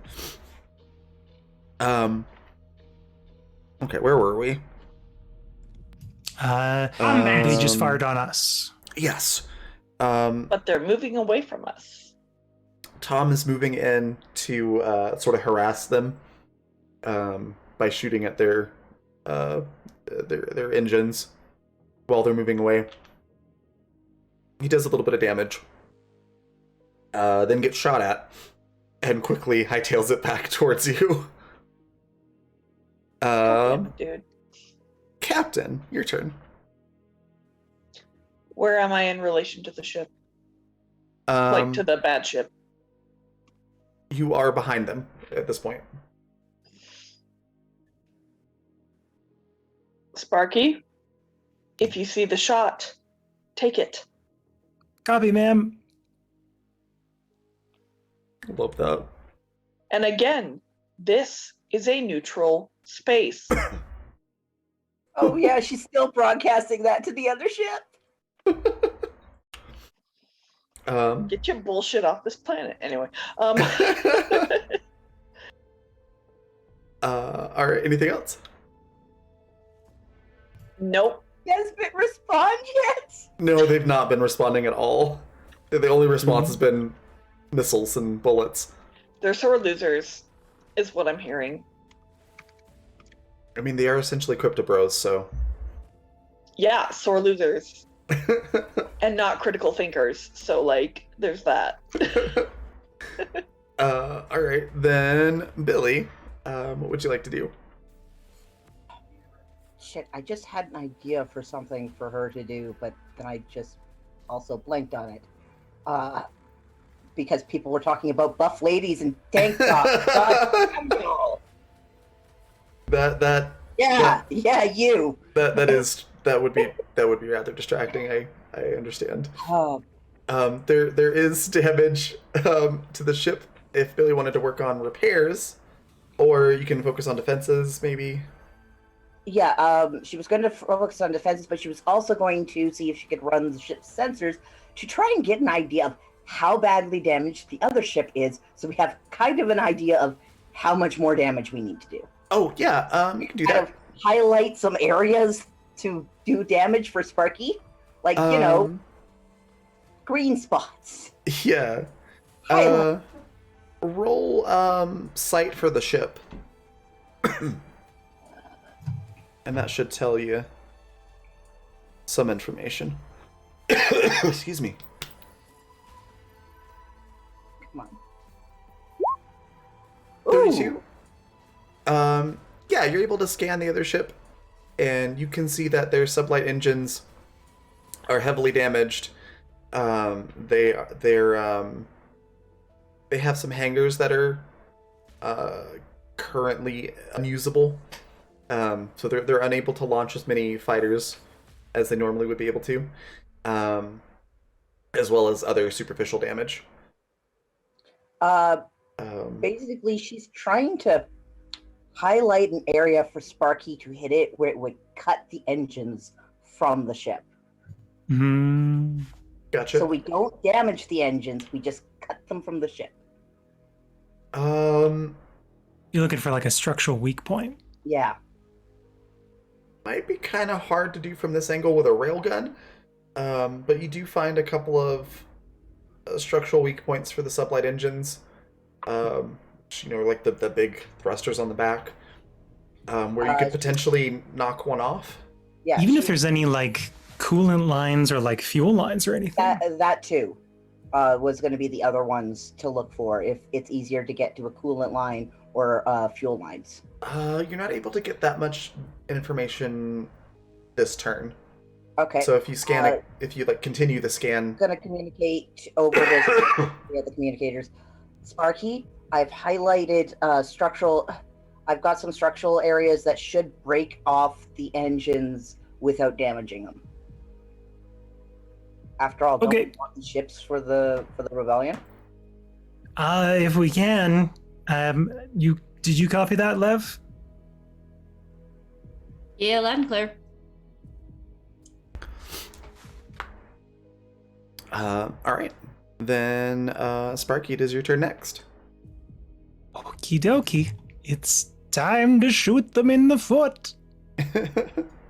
Or the butt. All right, 28. Oh! But don't we have the bonuses? Don't we have the bonuses? No, I added the 2 in already. Oh, okay. If it hit, you'd be able to basically pull the engine off, but they managed to dodge by 1. So that railgun. We didn't have any anything left over from last season or anything? I don't see the overlay, but have any advantages? I have an advantage, but that's it right now. Yeah. I Okay. am like 200 channel points away from being able to. Well, I wouldn't do that. That's true. But okay. So the railgun projectile, kind of the same thing that missile did to you. It just sort of scrapes the outside. You scrape some of the paint off of the engines.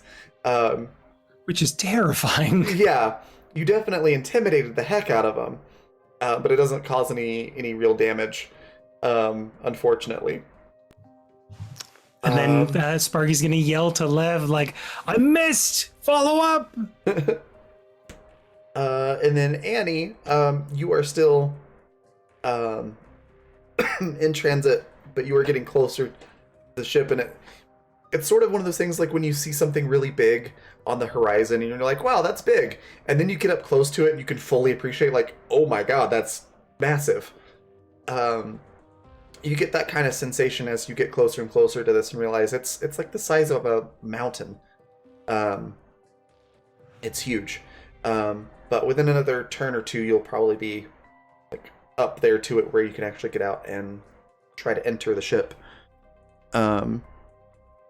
And then I actually need to Lev's turn is next, but I actually need to take a quick break. So we will be right back in just a couple of minutes to finish the rest of the combat.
All right, we are back. Sorry about that.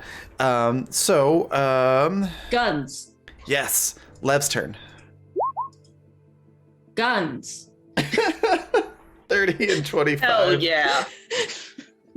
I'm waiting until Yes. So that's a hit, and Yes. Two Okay. hits. I was waiting until I actually got hit for Lev to come back to Sparky and be like, following up. I had to get the hit before I could say a cool one-liner. So definitely making up for all the misses. That's 23 damage. Targeted Nice. damage at that. Which, if I'm not wrong, is 51 total damage on that ship. Mm-hmm. So yeah, you inflict a significant amount of damage. Their sublight engines are Wonder if they basically can critical. gone. A couple of the thrusters, Well, they're not gone. They're just not attached. they're gone from the ship. They no longer have them. They are appropriated their. they are sublight significantly engines. damaged, but they are floating in space now, and retrievable and probably repairable.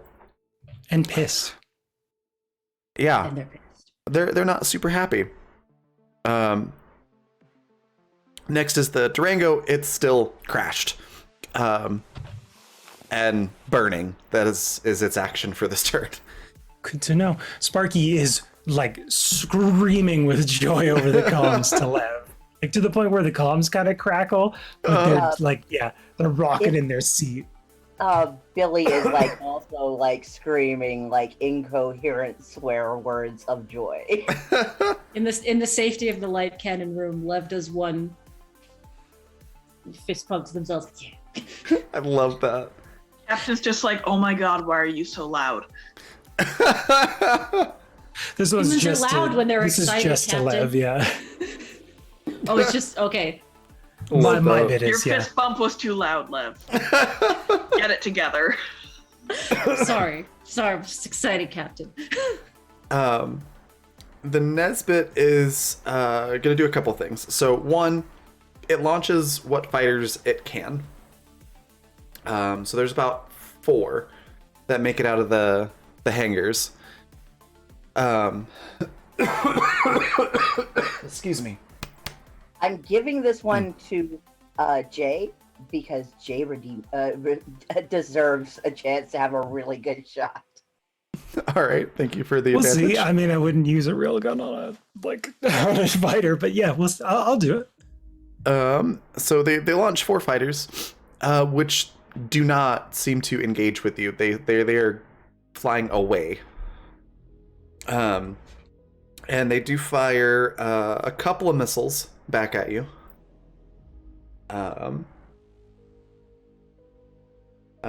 With a 26 and a 17, so not great shots. So that's a miss and a miss. Fantastic. Yeah, very much a miss. And With that critical success, can we say that it like fired back at them? We like clip a fin and it just. yeah, you like blow one up right as it's exiting the launcher or something like that. And with that, I'm gonna jump ahead to Billy's turn. You're still doing the scan, yeah? Just go ahead and roll that real quick. See if you notice something.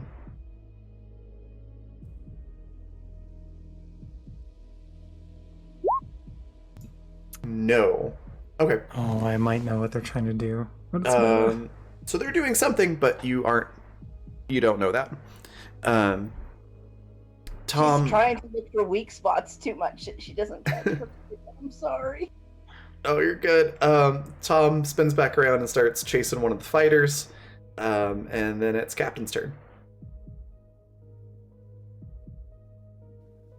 So they're moving away, correct? They're floating away. Currently, they have no sublight engines. The fighters are moving away, though. Oh, the fighters, yeah. They're sort of scattering. captain's going to hail them again. There is still no answer. So rude. In that case, Sparky, do you have a clear shot? I mean, kinda, but it's kinda like using a revolver to kill a bug. Kill the bug, Sparky. Yes, Captain. I have a feeling we're gonna need like one of those crocheted framed things that says "rude people will be shot." Okay, no. A nice cross stitch. I can try and work on some cross stitch for that because I. Hell can yeah. make Cross stitch. I would love to see one that's like I mean, trespassers will be shot. I love Rude that. people will be shot again. Kill the bug, Sparky's pretty good too.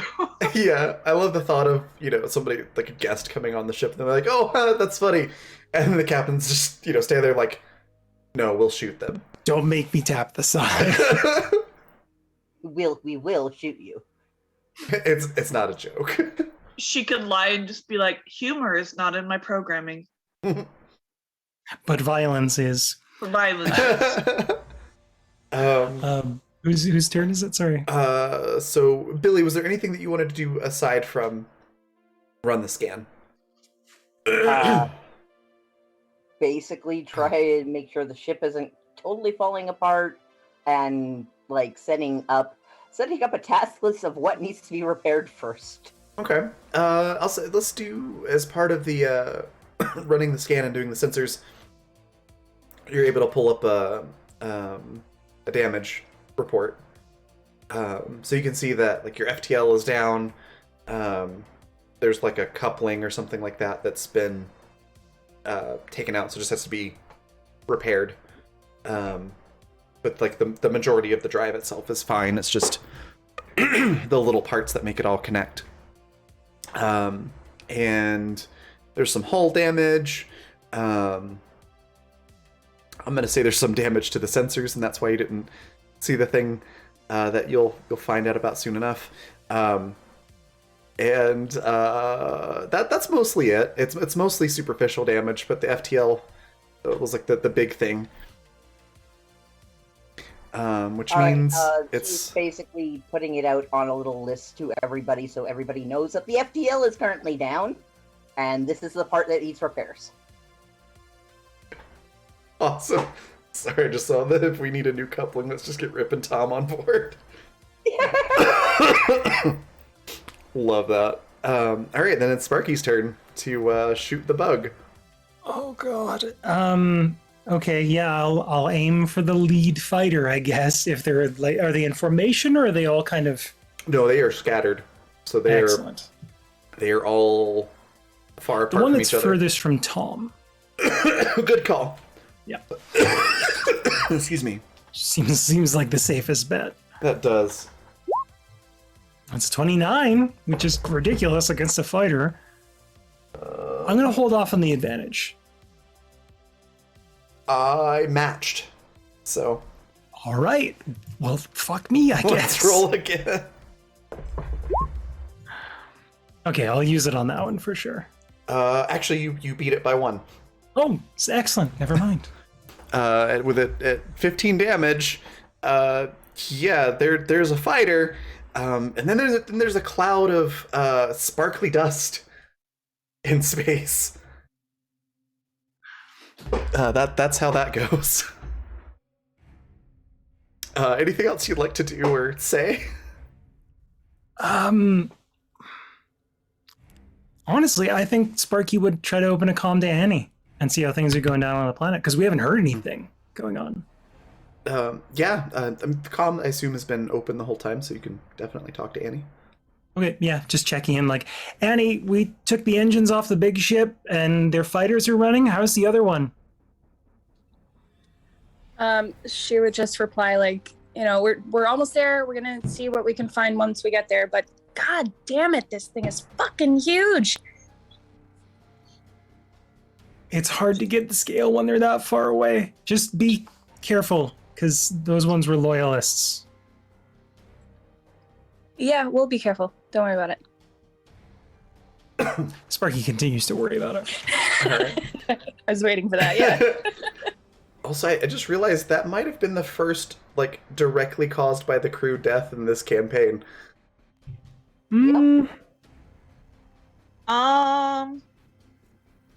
We don't normally shoot to kill. Not the first, but definitely of a few. There haven't I'm been pretty many, sure but we we've killed done it. someone.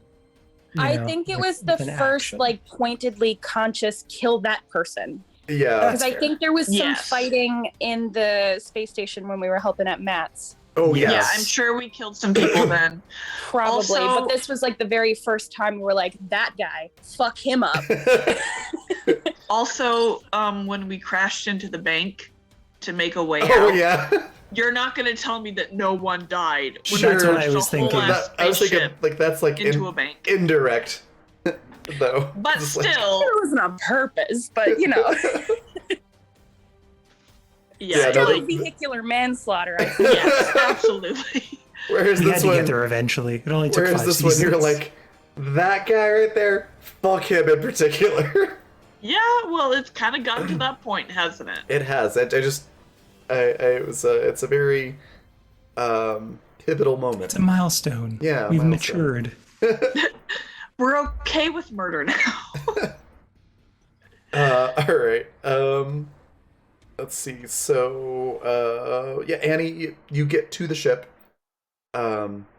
People are climbing out of the vehicles, but everybody seems kind of scared to get close enough to the ship to actually like do anything. Also, it's kind of hot. So, do you brave ahead where everybody is not, or do you hang back? I mean, yeah, of course it's not. Annie's there. Come on.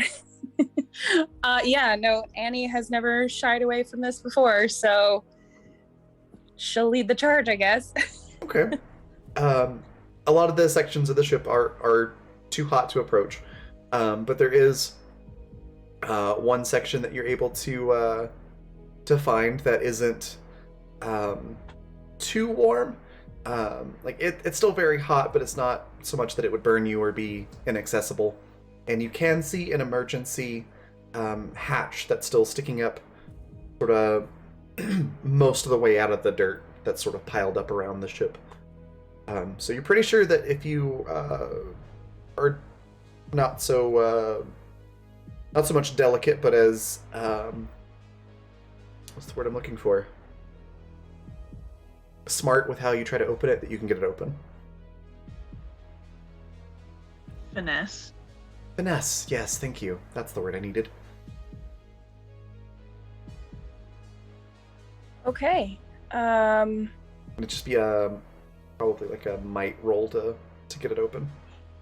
Oh, Annie is big and she is lovely, but she is not mighty.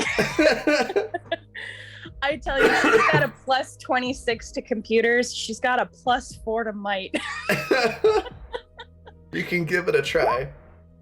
A 20, I mean, 20's good. I rolled a 16, so I guess that's fine. Yeah. So it'll take the rest of this turn, but you're able to start cranking this sort of, the little wheels that they have on like bulkheads and things like that. It's one of those deals. So you're having to crank it and probably grab like a jacket or something because the metal's hot. So you gotta have something to protect your hands. But you're able to work on that. And then Lev's turn next. I have to decide what kind of person Lev is now. Is Lev the kind of person who doesn't let anybody get back and bring news?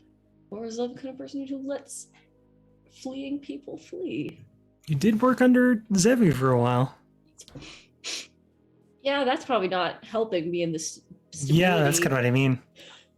Yeah, Zevi's like the 1980s Cobra Kai of mercenaries, so that would have definitely been like no mercy.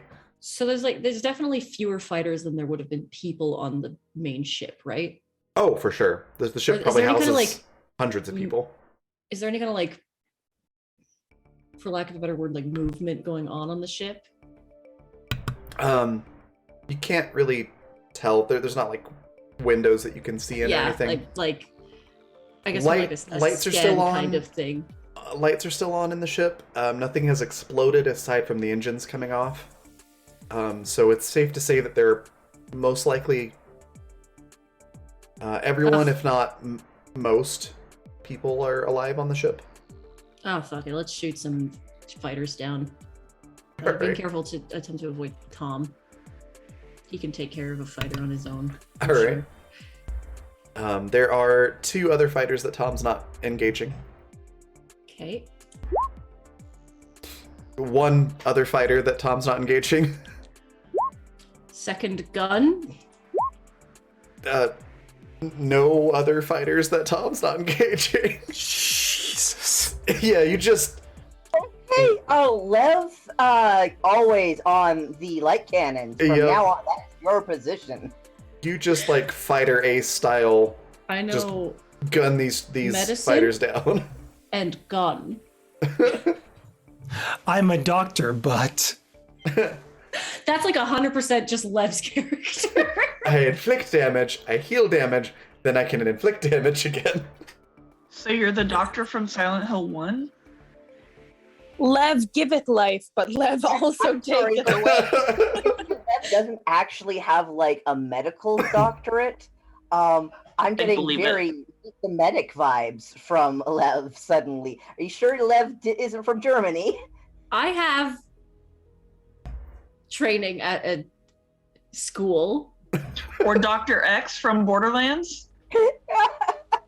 Or Dr. Z? Is it Dr. Z? Dr. Zed. I have both Dr. military Zed, yeah. and medical training, and they probably didn't happen at the same time. I'm required to tell you, I ain't a real doctor. Doesn't he say like he got kicked out of medical school and he's mad that his brother stayed in or something like that? It's something like that, I think. Yeah. But his brother's even worse than him, so like, what?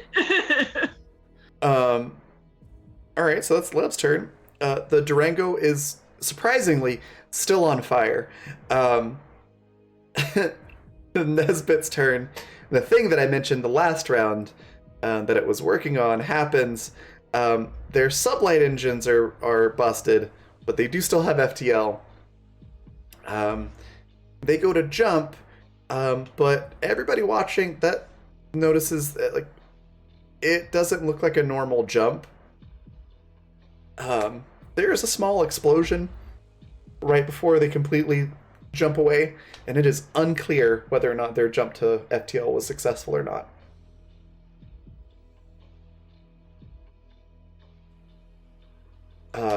So we're gonna pour one out, right? Billy, Sparky is shouting and stay out over the call. Billy is quietly going to go down and fix that coupler now. Oh fuck! Do you know the scene in, is it the second Star Wars, where Han and Luke like come out of their gun turrets and they're like, "Oh my god, that was amazing!" Sparky's Yeah. gonna come out and go find Lev. Time for high fives. Time for high fives. Tom does manage to damage the other fighter, but is unable to like take them out before they're able to kind of punch it and get away. So one fighter got away. Damn it, Tom. I know I rolled to see like who would win that fight, and then the Nesbit's status is undetermined. Oh wait, no, that's the other one. I was gonna say the other one. It's on fire, but that's the one that And I think we can, maybe also on fire. excuse me, we can leave turn order now, so everybody can do things as you would like. I do want to hop back over to Annie, though. You are able to get that hatch open, and there are a couple of people who have gotten a little bit braver after seeing Annie, run up to the ship, and they're like, I'm not going to be, I'm not going to be the only one that doesn't go up there. So there's a couple people that are helping you. You get the hatch open, and you can get into a hallway which is a little bit skewed. because the ship's kind of at an angle. And obviously, the gravity is just the planet's gravity. So all the floors are sort of at a bit of an angle at this point. There's smoke. You can still hear klaxons. You hear voices, but not in the immediate vicinity. So there's definitely somebody alive on the ship. Thoughts, actions. So how many people does Annie have with her? You've got about a dozen people with you in total. There's about 4 people actually there at the hatch with you. I assume everybody's armed. Yeah. Okay. Well, I guess we go in. All right. I guess we have to. I mean, I think I'm contractually obligated to go in there. Okay. So Annie goes on board the Durango. And we'll come back to that. How's the rest of the crew doing up on your ship? Sparky is drunk on victory. 100%. That makes sense. Captain is leery. Like, what if they somehow come back? Can we demonstrate again that this is a neutral zone? So what should I do here? So what Neutral should I zone? be rolling? Because Billy is immediately started to work on the repair list. Oh, it's gonna be probably a series of engineering rolls. We should probably land. We should probably land. Yeah. It'll be much easier to do that. I'll land. With the I'll ship. land. All right. So yeah, you head back. You're able to land. Tom lands. Everybody in, still in the building is cheering you on, and they feel like they just won the war. And that one little encounter. So yeah, you're greeted back basically as heroes. And I'm assuming, Annie, you told the group that you're going into the ship before you did, yeah? Yes. I was gonna mention that when he came back to me, but yes. One thing of note is that, Annie, once you go into the ship, your comm cuts out. I don't like that. So, you all lose touch with Annie once she goes into the ship. Are my little my four my buddies, Are you my little okay? drinking Are you pals, okay, are they Annie? coming with me? Yeah, you've got the 4 with you. The rest are slowly kind of approaching. Okay. Does Captain notice that the comms have been cut? I'm going to say yeah, because I assume you're actively communicating because you're all excited and wanting to share things, and then all of a sudden you're like, Annie? Well, Captain doesn't get tired, so Captain's gonna head off towards the ship. Okay. You are able to do so. How about everybody else? What's your reaction Lev is to that? both gun and medicine, so Lev must go to ship. Either which purpose I will be using, I will decide when we get there. Okay. Sparky will stay behind and help Billy fix the ship. All right. I think that is a good place to stop then. So next session, we'll have Sparky and Billy working on the ship, and we'll have Captain and Lev and heading over to the ship, and Annie in the ship. So nothing could possibly go wrong, I'm sure. It'll be fantastic. I'm beginning to understand why this player group is so paranoid. Right? It's a learned behavior, Raven. I'm It's sure learned. I don't know what you're talking about. I learned it from you, Mom. I mean, that's fair. I have to create suspense, right? Is that the word we're using? Suspense? Okay. That's the one I'm sticking with it. Yeah, I'm going with suspense. Okay, cute. Suspense. But that was fantastic. We're gonna go on a raid here very shortly, but before we do, I want to have give everybody a chance to say what their favorite part was, where we can find next, anything they'd like to share or plug. And we'll go reverse order from how we did the intros. So we'll start with Goody. Again, I'm Goody. I just kind of exist, and I play Captain. And my favorite part of the game tonight was, I don't know, the whole ship battle was so freaking epic. Like, that was so good. It was so fun.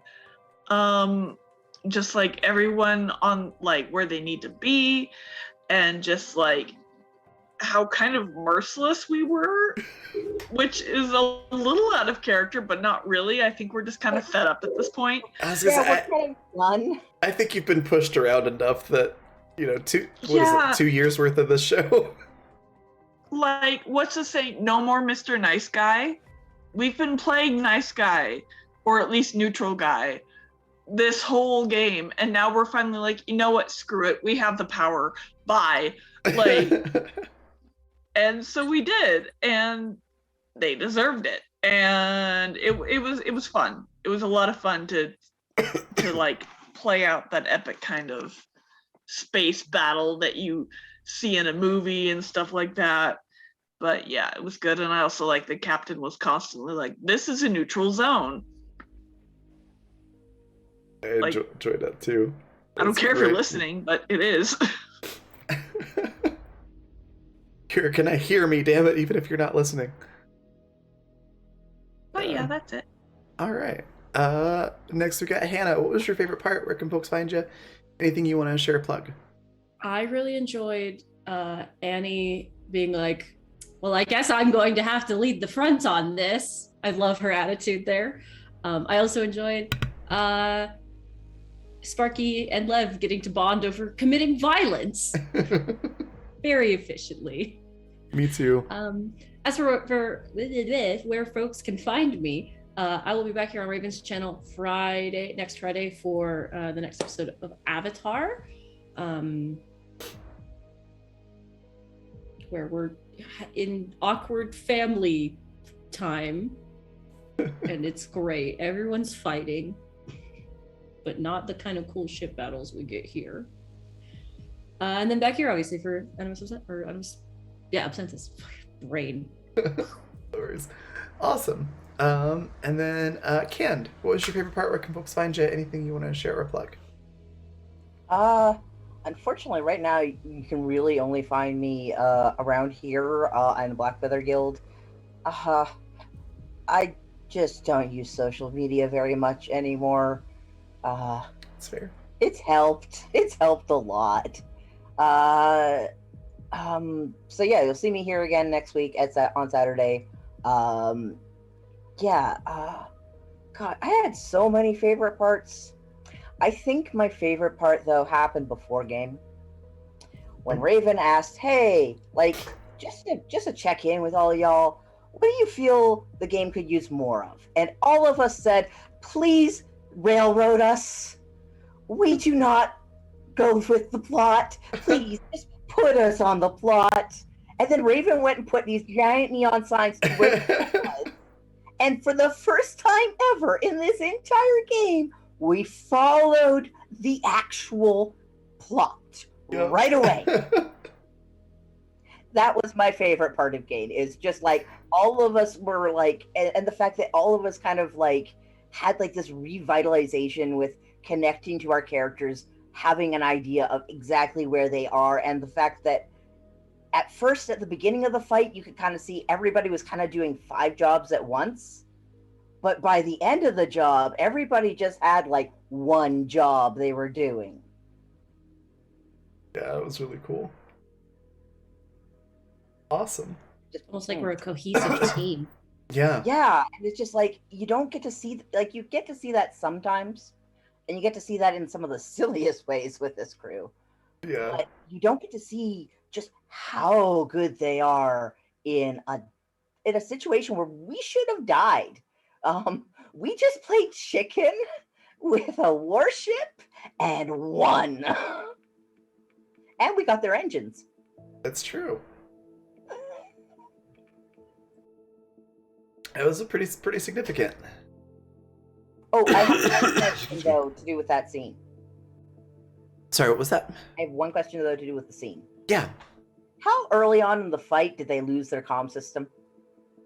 Oh, they didn't. They just were ignoring you the whole time. They're just rude. They're just Okay. rude. Okay, I was just questioning because it could have been like the other ship where they obviously lost their comm system. Yeah. So we're particularly attacking them. We just let them crash. You Yeah. do what you can. No, they just didn't answer you. They're just rude.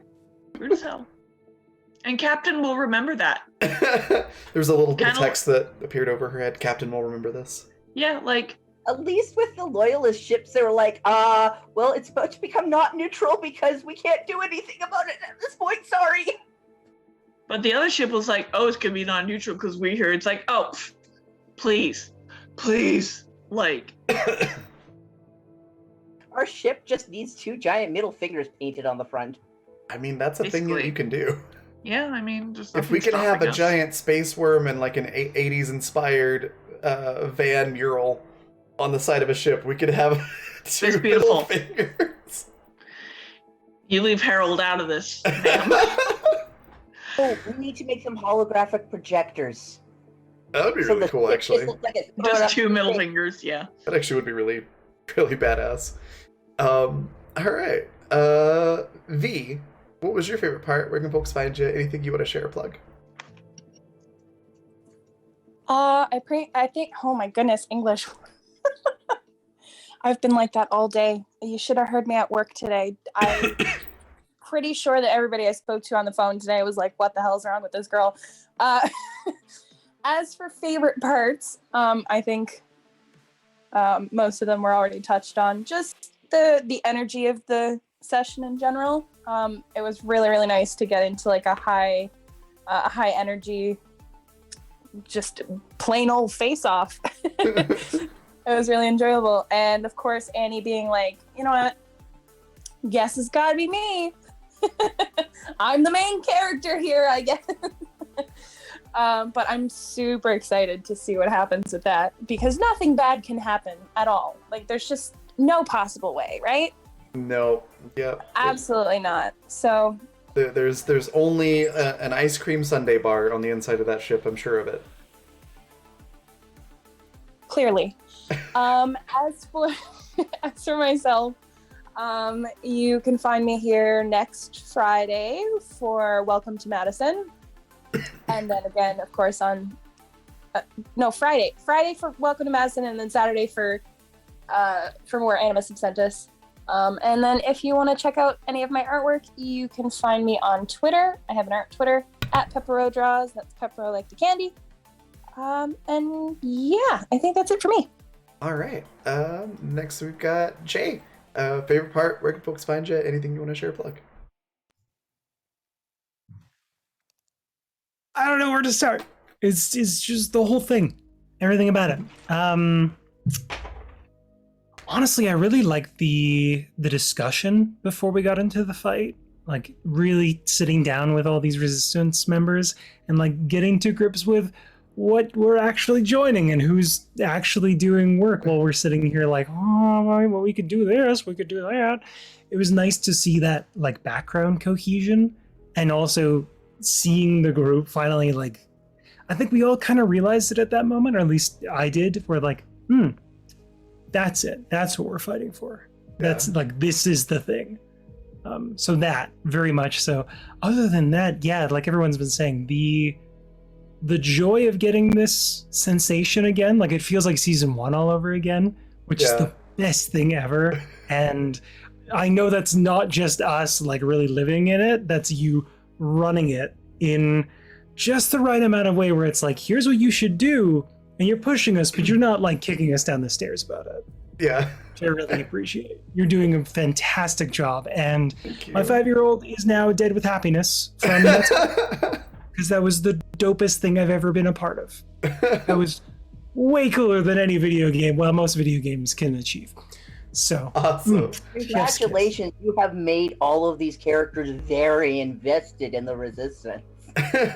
and the ship. Yeah.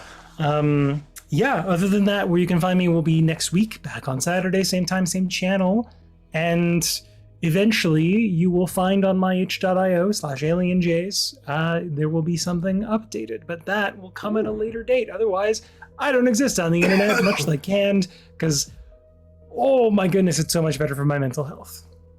Yeah, I understand. Also, I am so glad you all had so much fun. I also had a blast with this one.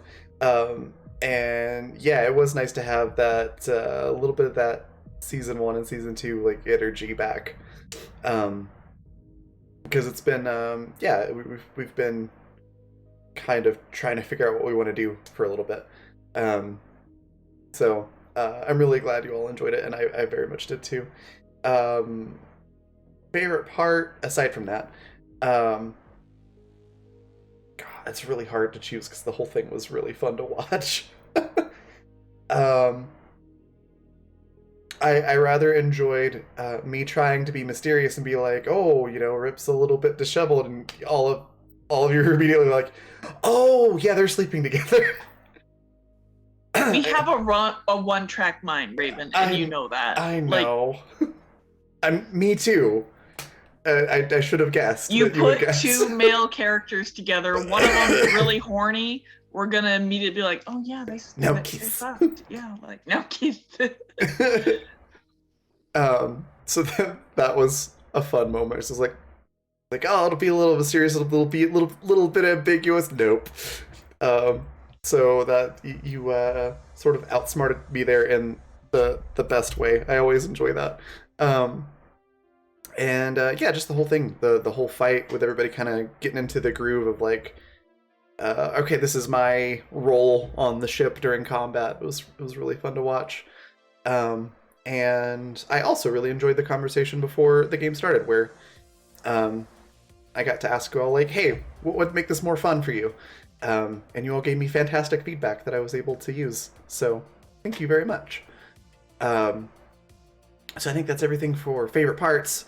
Where you can find me next. Today's Saturday, so it'll be Tuesday at 6 p.m. Mountain Time for more Champions of the Fae, where I play a 6-inch tall sprite warlock with the personality of a murderous Pinkie Pie. She's so much fun to play. That campaign's a blast. If you enjoy unorthodox D&D combat, definitely come watch that show. And then Friday at noon Mountain Time for Avatar, before the ice melted, where we're having a lot of character growth and a lot of angsty teenagers trying to get along, and they're not quite succeeding. But it's been really fun to watch the characters grow and bond in different ways. And then 6 p.m. Mountain Time Friday night is Welcome to Madison. And then, yeah, more Animus at the same time next week. Other things to share or plug is just sponsors, which are Fundamental RPG. It's the system that powers Animus. And the system itself is not tied to a genre, so you can actually use it to play any style of game that you'd like. Clearly, sci-fi works quite well. You can also do high fantasy. We've done paranormal ghost hunting games. We've done cosmic horror on this channel. You can do just about anything with it. Physical copies, which look like this, you can pick up on Amazon, or if you prefer PDFs, or if you just want to try the free quick play guide, you can grab those at coffee.com/Raven, like it's spelled at the bottom of the screen. Also check out Die Hard Dice at dieharddice.com. That's our other sponsor. They sell amazing polymer and metal dice sets and accessories, such as the magnetic pop-up dice tower that I was using today. You can see behind me. It's really cool. It fits just perfectly into their magnetic dice trays that they sell as well. And both the dice trays and the tower break down to fold like completely flat. So you can just stick it into a backpack or into your into a folder or something like that, and then just pop them right back out when you're at your table. So it's really cool. There's a link straight to that product in chat, and then if you use the code FUNRPG, all one word, all caps, until the end of the month, you can get 15% off of your order. Normally it's just 10% off, so there's a little bit of an extra discount if you order something right now. And yeah, that's it for our sponsors. We're going to go on a raid. I think we're going to go raid the Onyx Path. They make some really cool games. Looks like they're streaming some tabletop stuff right now as well. So go say hi, give them a follow if you're not doing so already. And I will see you all next week. Bye, everybody.